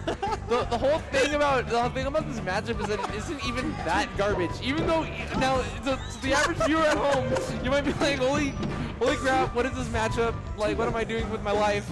I'm never playing Sheik again. And while those are all really valid thoughts, and I won't hold it against you, I feel like that the main thing of this match. Sorry, let's just. Yeah, you know. You know, but I'm gonna. No, but I guess the point is that there's a whole bunch of Sheik traps. And so the whole point is that Sheik can do work, but you have to work hard to avoid the traps. And what we saw in game 2 was Spiff basically run into every single trap that Judicide planted, like head first. Yeah. Because, you know, if you run head first into a brick wall, I don't know what else you can expect, you know, so there you go. You Wow. can't- So you know we had to do it to him. I have a feeling that whole 50 seconds is gonna get clipped. Oh, you should. Oh, I should have done it. Twitch Mobile is sort of. Yeah, I'm rough, but- unsure how to. I've never clipped anything before. No, it's not bad. I should have done it. I should have done it for the fans. Wow! Let's go, Spiff. Yo, I do like the use of those. He did it on Fountain 2, the down smash read. Oh, can we just say Judicide. Up smash read, the sorry. mental fortitude to get four stocked and then like still hold your own? And I mean, he's in the lead. I mean, Yeah, I mean, I would have easily fallen apart by now. I mean, again, my analysis of that though is sort of basically the same kind of. And okay, for example, right there, he DI'd the up tilt really well to make the rest not brain dead. Yes. And the Judicide missed it because it wasn't a brain dead rest. Yes. Not, of course, the Judicide can also get a lot of not brain dead rests, but you know he made it harder for him, and that was just enough that it made it not good. get rested. And again, and I think that that's the thing. Is it's like no one is doubting after the fourth that Spiff understands how to play this matchup because it's clear from. It's clear from the first game, you know, where he was in the lead for most of it that he does, but you can't fall into the traps, you know what I mean? And it's like, you know, Spiff has been holding this lead, you know, he's holding a lead pretty convincingly because he hasn't been falling into the traps. So, you know, even though Judicide had to do it to him for a game, it's like, don't do that. See, the traps, I mean, they work even when you're not looking for a rest. Like, Yeah, no, I mean, Jigglypuff, ooh. wow. That Again, was invincible through the Roy whole zone. down smash animation. yeah, I don't know, like a Roy zone or something, invincibility. Okay, yes. Yeah, Spiff as long just as he goes. gets that internal body hit of the down smash, it's actually fine. It's just like a You just keep doing it. and I think that's like what people like a common misconception. Oh my come on, gosh. dude! Oh, I get so angry because I'm like, dude, you know the matchup, you know what to do. Just don't fall into like the two traps, and you'll win, and you'll do it. Now, dude. I understand that Sheik's boost grab covers that. I understand that Sheik's boost grab covers that crouching puff. Maybe he was going for it then. I mean, I don't know. I feel like that it's Yeah, just. that I was feel just like. really But unfortunate. I think the thing though that I want to say though is that like, you know, if you're getting a common misconception is that it's a really bad that it's the down smash is bad, but as I pointed out, and as you notice, like if you're getting like the internal body hitbox of the down smash, Puff usually gets thrown too far to get hit by that. So I feel like if he could have maybe done that, that would have been good. But Oh my. now I actually know a little bit about Rhyme is actually extraordinarily good at this matchup compared to, I guess, most Peaches. I know this Really? matchup is really hard, but Who does Um, he? I don't know.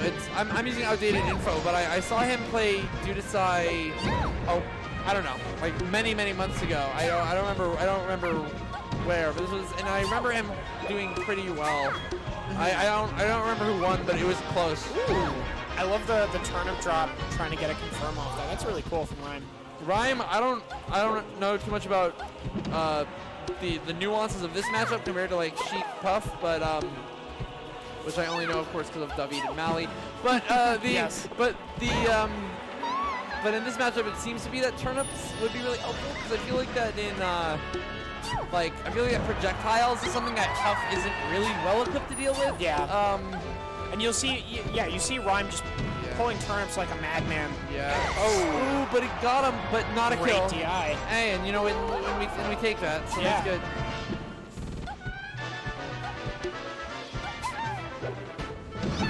Ooh. Wow.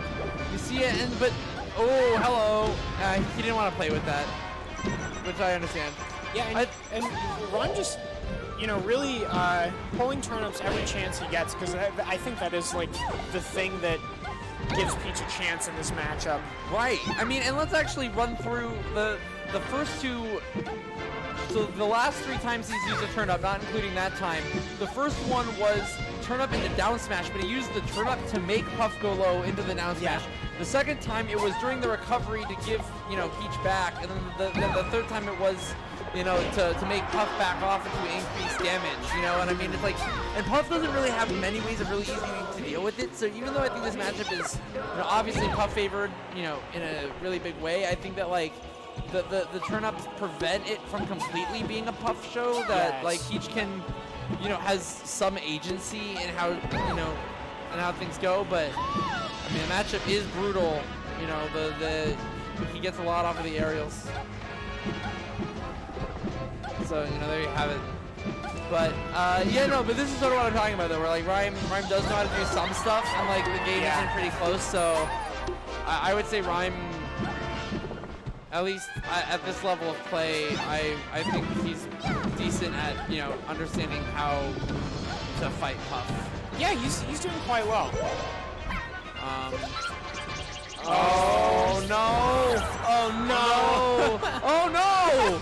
Oh no! That actually was, I don't know if that was intentional, but if he faded back to the edge just to force the hit to trade, that would have been wild. I don't think he did because Yeah. well, but no, Puff was actually also at 49, and Peach was at a higher percent, so that would actually be okay. So I don't think he did it intentionally, but for what it's worth, if he did do it intentionally, that wouldn't have actually been the dumbest thing. I actually think it would have been fine. That's a great point. And hey, and now it seemed to have worked out in Rhyme's favor because, well, okay. Well, I was gonna say he had the lead, but then He did have the lead. He had it when you started your sentence. I know, right? Yeah. That's how this matchup goes sometimes, though. What are you doing, dog? Dudasai just kind of not pursuing that further. Yeah, Dudasai is like, wait a second, this is a game. It's last stock.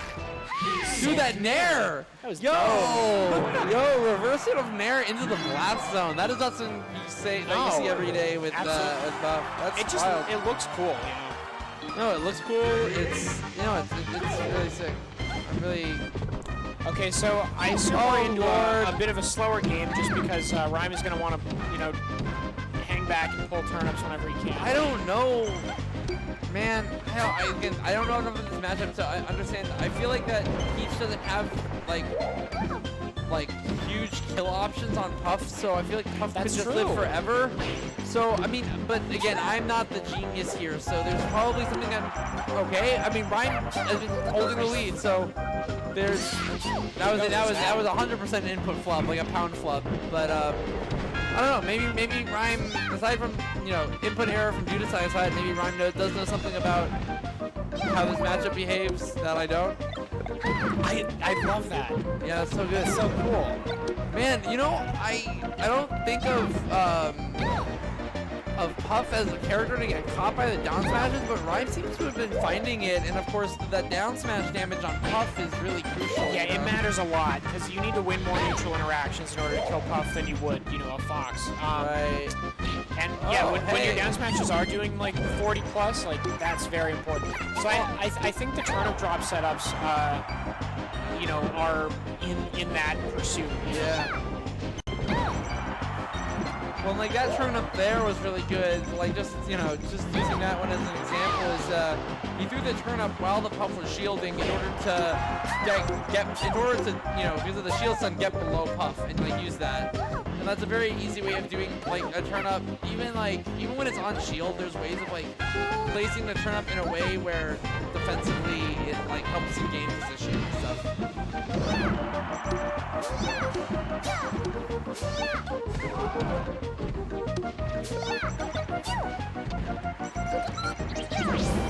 I don't, is that input, is Dudasai sort of playing around? I mean, I feel like that's, the first time it actually made sense because he was in a position where Rhyme had to float down to the stage, so I actually thought that was a good rollout, but the last two have sort of been a little bit memey, and I'm not really sure if, how to interpret that. I don't, another, the bombs this game. Yeah, two bombs in 2 games. Pretty crazy. Quite the RNG. And we see Rhyme floating really high and baiting Dudasai to cover that option, floating right outside the range, and then falling down to the stage as fast as he can, knowing that Dudasai can't get back there in time. It's a really smart way to get back to stage in like a defensive manner. Yeah, you're totally right. That's good for pointing that out. Oh! Is that death? Wow, okay. Okay, so maybe, I just think, Dreamland was a very interesting, it's a very interesting one because of course both these characters are known for their longevity, right, and not dying, and I guess Rhyme believed, sort of correctly, all things considered, that Peach living longer is worth more than Puff living longer. I mean, before this game, you wouldn't have been able to convince me necessarily that that's true, but I mean, Rhyme seems to know what he's doing, and it seems to be working out with him. Keep in mind that there was that input flub from Dudasai on the rollout SD, but otherwise, like... Yeah, Rhyme keeping the lead in a very, considered a very lopsided matchup, too, is quite impressive. Yeah, no, this is sort of what I remember seeing when I saw Rhyme before. I know he is not afraid of this matchup at all. I also feel like that, Peach has been really good at finding, counter hits. Dudasai maybe hasn't necessarily been, maybe Peach is a little bit harder to drift with or float against as well, but, he's been able to, find the hits. And of course, the thing is that although the matchup is bad, I mean, Peach is known for generally in most matchups being Trade Master 5000.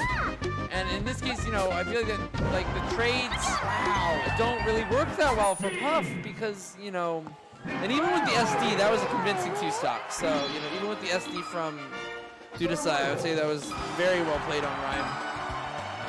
Yeah, I guess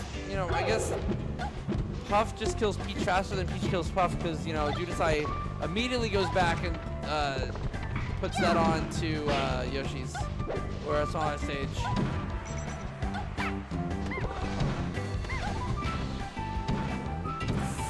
Okay, I was worried about a rest, but it seems like it was out of reach. I feel like Peach can flip, double jump out of it if need be, or down air, fast enough.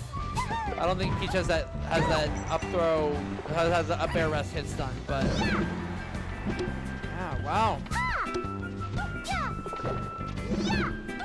It's Dudasai there. Okay, so that interaction was actually a little nuanced because Dudasai did do a really good fade back, but that was at the exact same time that Rhyme threw the turn up, and so the turn up followed it back, and then it forced, as opposed to being able to jump and float either forward or back even further, Dudasai had to shield upon landing, and Ryan was able to put shine pressure.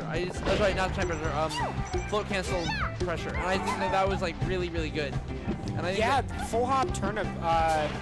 You know, I paired one. Ooh, what a crouch cancel! that was so sick. That was so good. Absolutely nuts from Rhyme. But, Wow, yeah. you can see he goes for full hop turnip like fairly often Yeah. to cover those driftaways. Yeah, I think it's good. That's cool. I think it's, you know, again, I can't say I knew much about this matchup going in, but I guess what Rhyme has been teaching me by example is just I think turnup's really huge. Ooh. You know, I hadn't seen Rhyme pull out the down air, but I think it seems to be a really good option since it stays out, you know, multiple kicks, and you know, we saw Dudesai float right into them, but Dudesai comes right back, and I feel like that the main thing. Oh wow, sick Max D down smash, dude. No, I feel like that once Peach gets really off stage, I feel like that because of the drift, it's really easy for Puff to vertical shark, and so or horizontal shark. That's what I meant. Oh, sorry. I'm just seeing who Joy Boy's playing with, trying to warm up. No worries. Okay, yep. Good. Well, this is good Losers there. Finals, right? So I mean, Joy Boy better be ready for some. Oh, that was a stitch. Hello. Oh, sick Toad. Good. Toad is, you know, like Marth's counter. You know, you can't bring it out all the time, but you know. Occasionally a very strong mix-up, yes. Yeah. Oh, nasty. I mean, flare and one thing from about the Toad that I do like, the Toad sort of hits you up as it's sort of like really high off. So of course you can't get any combos off it, but they can't really hit you off of it either if you're a floaty. Yeah, and seeing as how, you know, it's oft repeated and very true that Peach has very few options from ledge. That down air, or that down B is like sometimes very necessary. Yo, he's been racking up so much damage from the turn-ups. Yeah. Rhyme has really put himself in a good position this game 3. Yeah, those down. What are you gonna do, dude? Those down arrows are coming for you. Yeah, and That's good recognition from Rhyme to back air after the down air instead of nair. Yeah. Because he was nairing the whole rest of the game, but like the back air was what was gonna hit. So good stuff. Oh my gosh, Dudesai just stuffing Rhyme at his shield with back air. Oh yeah, dude. But even if it's single hit, he's been finding those down smashes occasionally that have been, you know, good at equalizing the percent. Ooh, not great DI. Not a really good place to turn up pull either, though. I mean, Yeah. turn up pulling is important, but it was, I mean, he was able to down smash him right after the turn up pull. That might be Dudesai's reasoning behind picking this stage, is that he can pressure Rhyme when he pulls those turnips a lot easier. Yeah, that was just another one right Yeah. there. You know, because so I mean, it's like the weird positioning you got to think about, but there too. yeah, no, so smart that you pointed that out. But yeah, the last like 4 hits have all been off of punish turn up pulls. Yep, there you go. I mean, Rhyme wants the turn up so bad for good reason, because it's, you know, a necessary crucial tool. But if Dudesai doesn't end up you know, letting him get the turn up, so it's fine. Sorry, I lost my train of thought because I was watching good melee. My bad. I feel. Let's see if Rhyme can clean this up. It'd be cool to see. It'd be cool to see him take a Peach Puff set over Dudesai. Dudesai probably our best Jigglypuff in New England. So. Oh yeah. As far as beating a Puff, you know, goes, this is the one. Yes. Although I mean, as I would say, I mean, I've always. I don't know much actually about Ryan, but I always have known that he's been really good against the Puff matchup. Yeah. So, I mean, I'm really happy. It's really dope to see, you know, a Peach, you know, do well against Dudesai. But I'm also, if any Peach was to do it in this region, that's true. I'm not surprised it would be Rhyme. I think he seems like someone that like is really strong. But you know, yeah, I mean, he hasn't been able to get the turn-ups, and it's, you know, because when he does, he gets hit for it, and well, you know, off stage. But because like the amount of turn-ups that he's been able to pull has been a lot less, it also has been moving the matchup. Good counter hit. I see, you know, I see Hungrybox getting a lot of really good down air conversions, but I've seen other people try to do it, and it seems like it's some really tight timing to get that to be really true. You know. He's Judicai's missed it a couple times, like trying to get down or up smash. He's just missed the L cancel on the Even down air grab. I've seen. Against Fox, I've seen buffer roll out of like I just think like you have to be, that timing is really tight. Ooh, bad up B actually. Yeah. No, you're right. I mean, going above ledge like that is just a recipe for disaster. Yeah, it was just sort of. Well, especially with the umbrella hitbox, I feel like Rhyme could have played that closer, but you know, it's all good.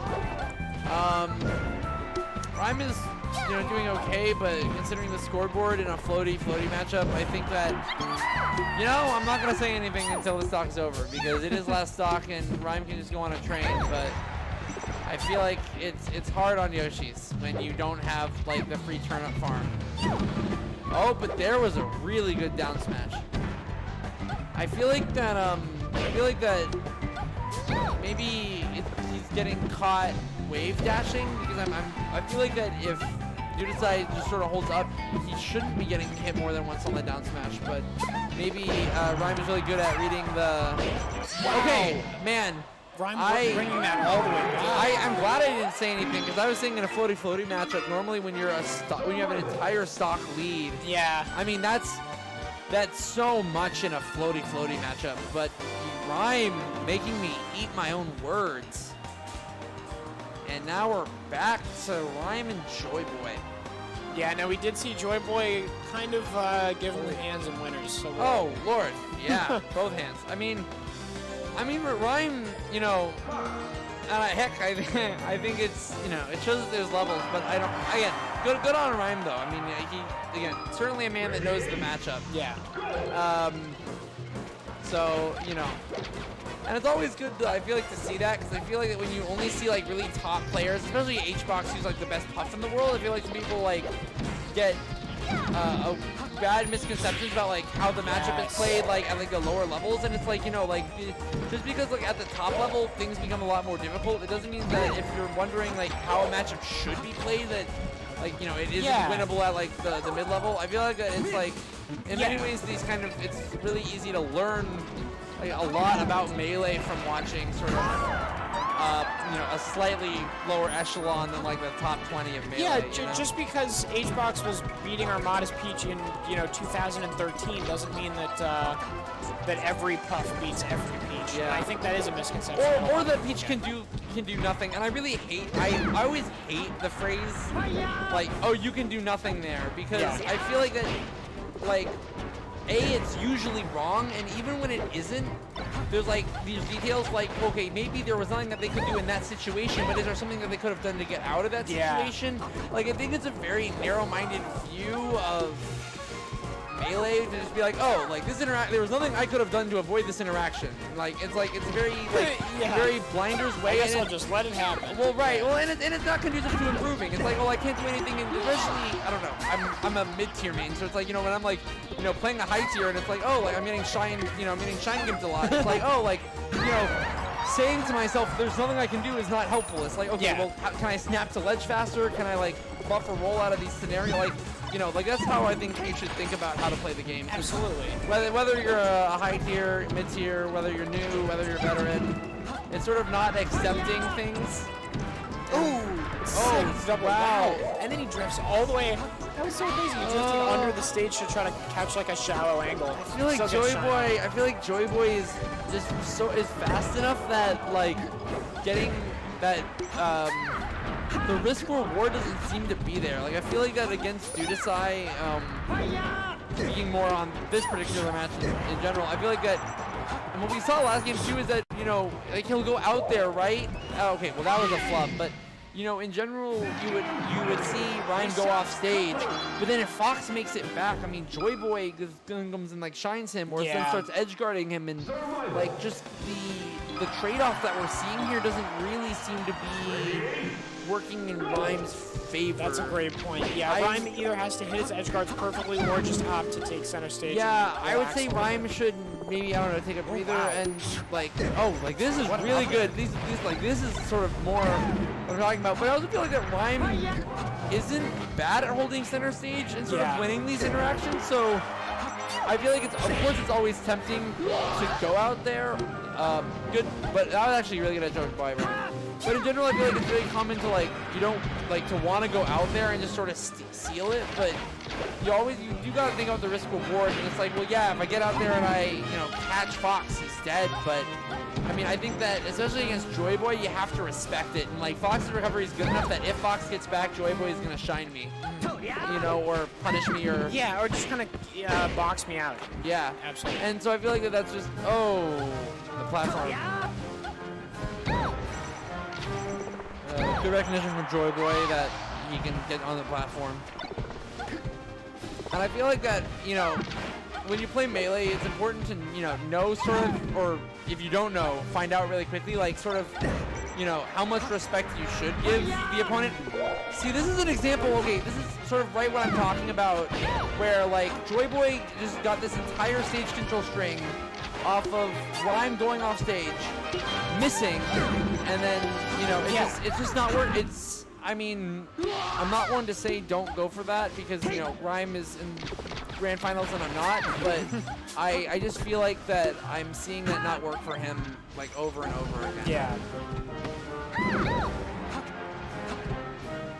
With that said, though, he is up right now, so that's, you know, yeah, not bad. No, you're right. No, I mean Rhyme has been winning a lot of the neutral interactions, and if, you know, as long as he gets that percent, and then, you know, like when he gets the edge guard, it's going well. It's just I feel like that if I can summarize he's been pulling a lot of really good turnips today. RNG is smiling down on him a little bit. Love the weight from Joy Boy.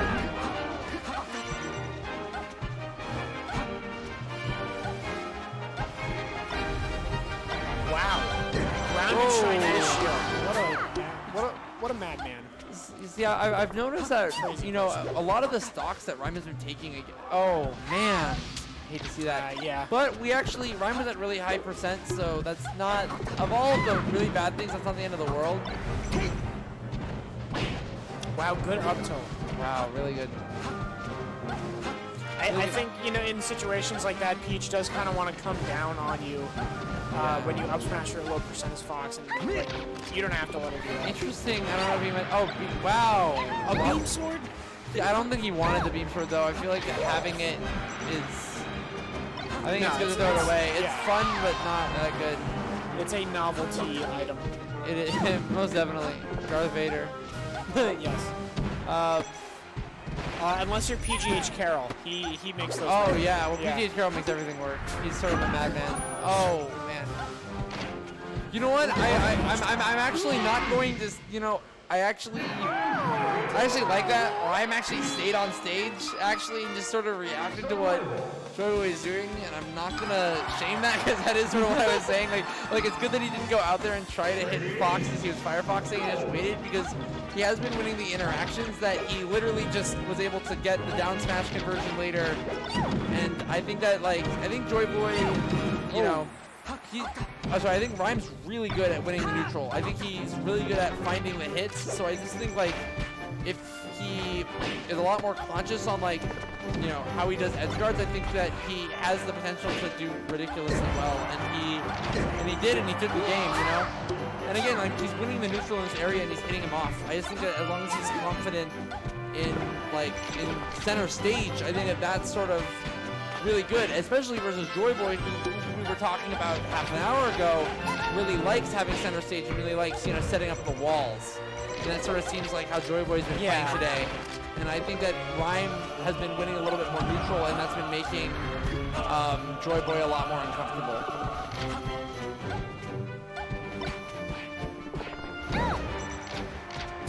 Wow, really good jab string.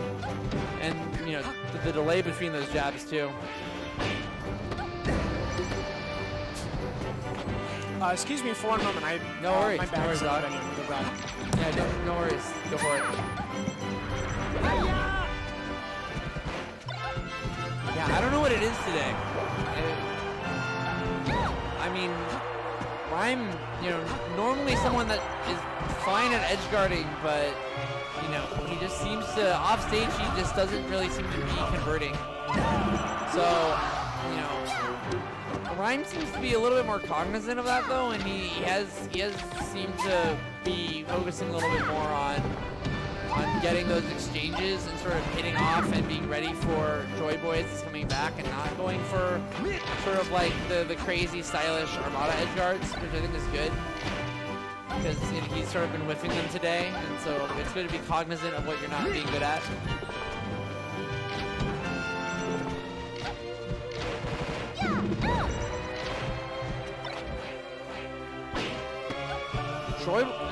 Joy Boy has been getting shield grabbed a lot this game, and it's, you know, obviously been a large factor in Rhyme's lead.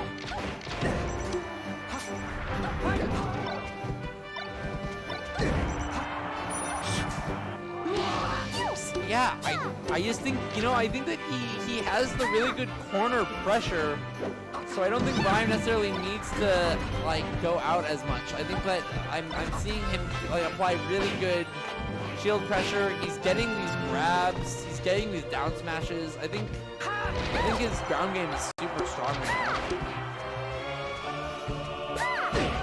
You know, nice weight, you know. Holding shield there is so smart. Fox dances a little bit, and then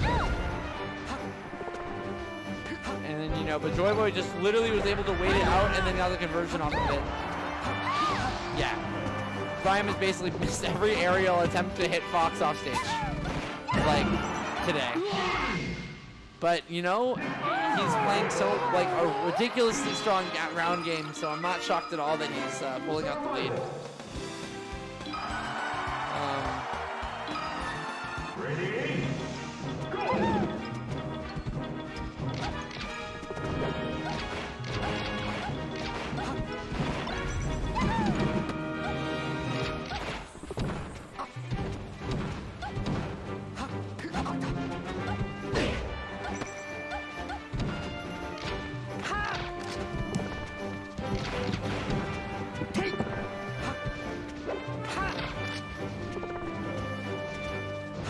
All right, in any case, I don't know if you saw the end of the last match, but Rhyme held center stage a lot more, and I feel like that's been a big reason.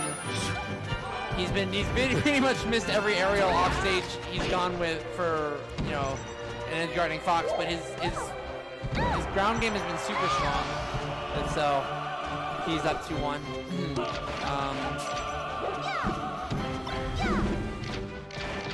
Ooh, loving the run and gun from Joy Boy. It's like nair, you know, runaway shoot lasers to avoid crouch cancel. Yeah. And Rhyme's been going for that crouch cancel punish too. Yeah, no, really good.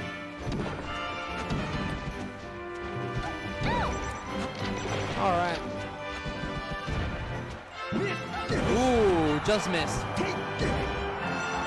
Yeah, interesting option for the smash attack on the. Oh, that was sick. I was cool. I was ready for it. My body was ready.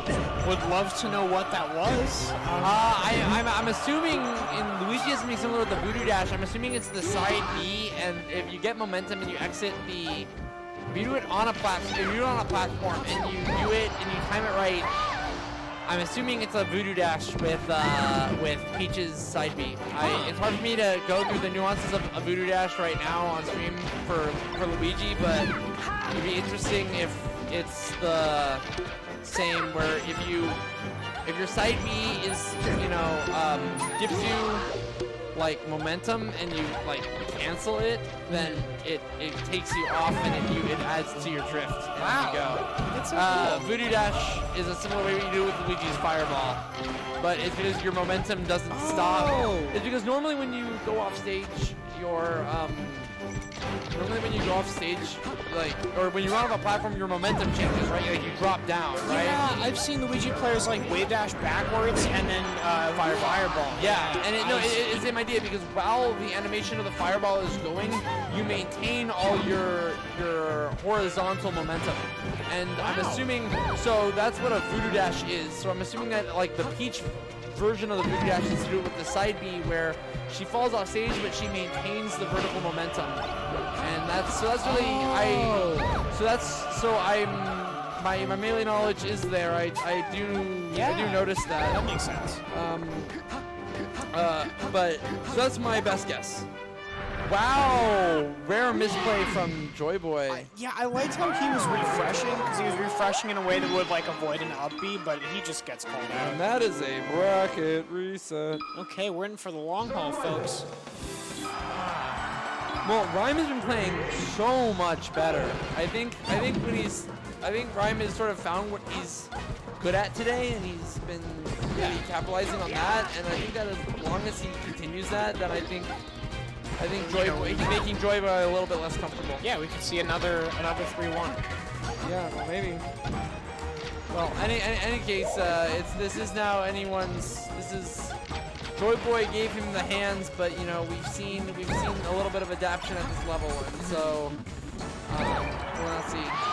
But this is sort of looking like what it was looking like sort of earlier though, where Joy Boy is really good at setting up the wall.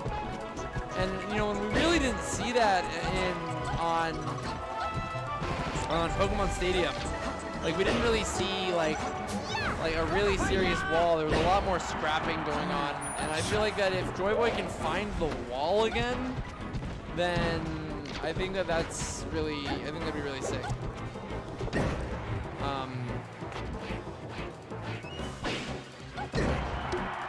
Solid. Good DI. Yeah.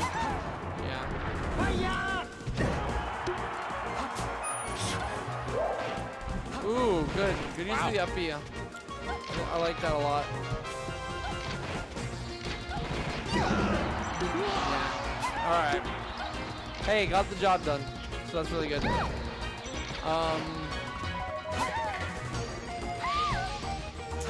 Flood from Rhyme.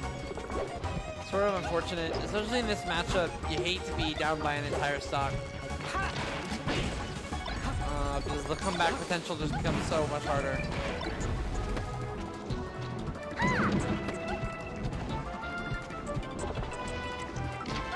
I guess I don't know where Rhyme would strike to otherwise, but I'm almost surprised they went back here because I feel like that Joy Boy has sort of washed Rhyme on Battlefield. Like he two-stocked him last set, for example. I don't know. I feel like that, because there's bans that you do based on matchup, but I also feel like wow, a second flub from, okay, this is sort of not, I think Rhyme just needs to breathe and go and think about the next game and try to, but you know, again, Rhyme made me eat my words before when it came to comeback, so I'm not gonna count him out just yet. Versus Dudasai, he showed me, so what do I know?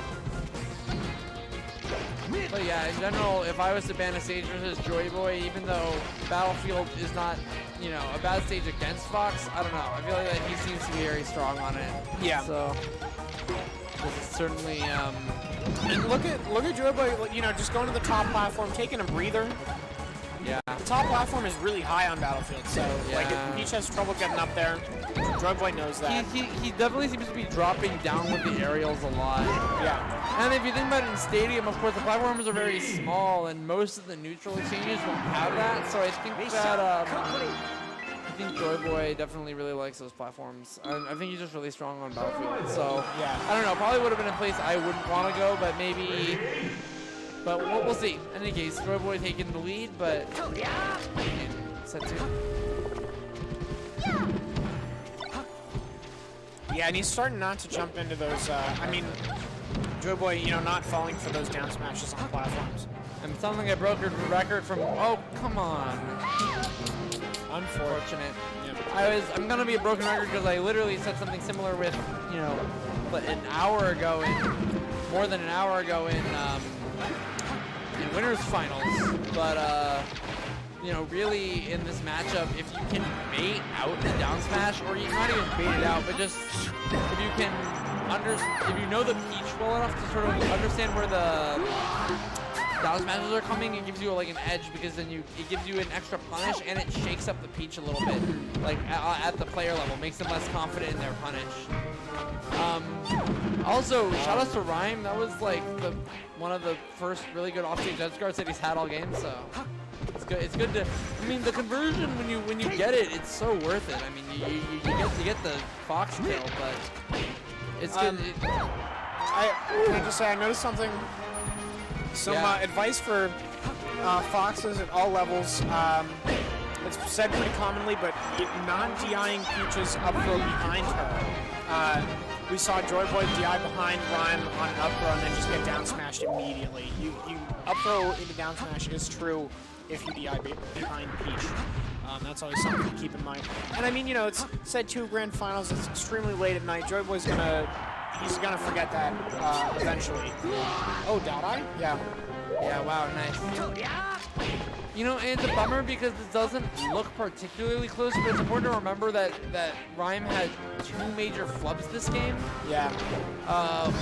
One was basically an SD flub, and the other one made it really easy for Joy Boy to convert off of the shine. So that's, I mean, Rhyme's right up there. You know, these matches. Oh, he's so good at.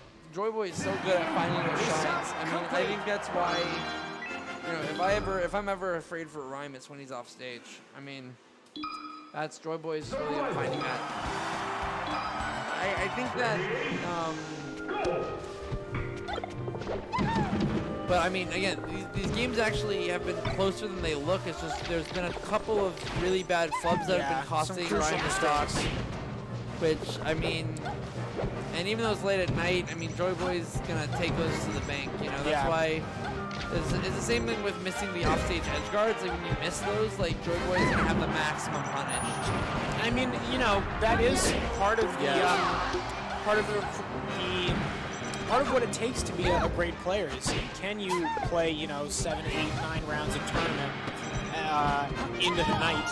Yeah, no, I mean it's a fortitude, definitely. Great smash, DI. We'll see if Joy Boy just goes for up throw back air and compromises on that.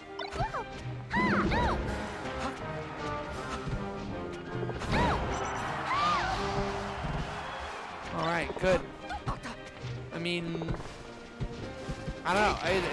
I guess it's. I mean, all I'm gonna say there is like, I think that like it's just so important for Rhyme to hold center stage, you know, against Joy Boy, because I feel like that once Joy Boy sets up the wall off stage, then it's sort of Rhyme stock, it just sort of evaporates. Yeah. But Rhyme has been in the lead this game more because A, no stock clubs, and I guess B, because in general, Rhyme is being very good about not giving up center stage as easily.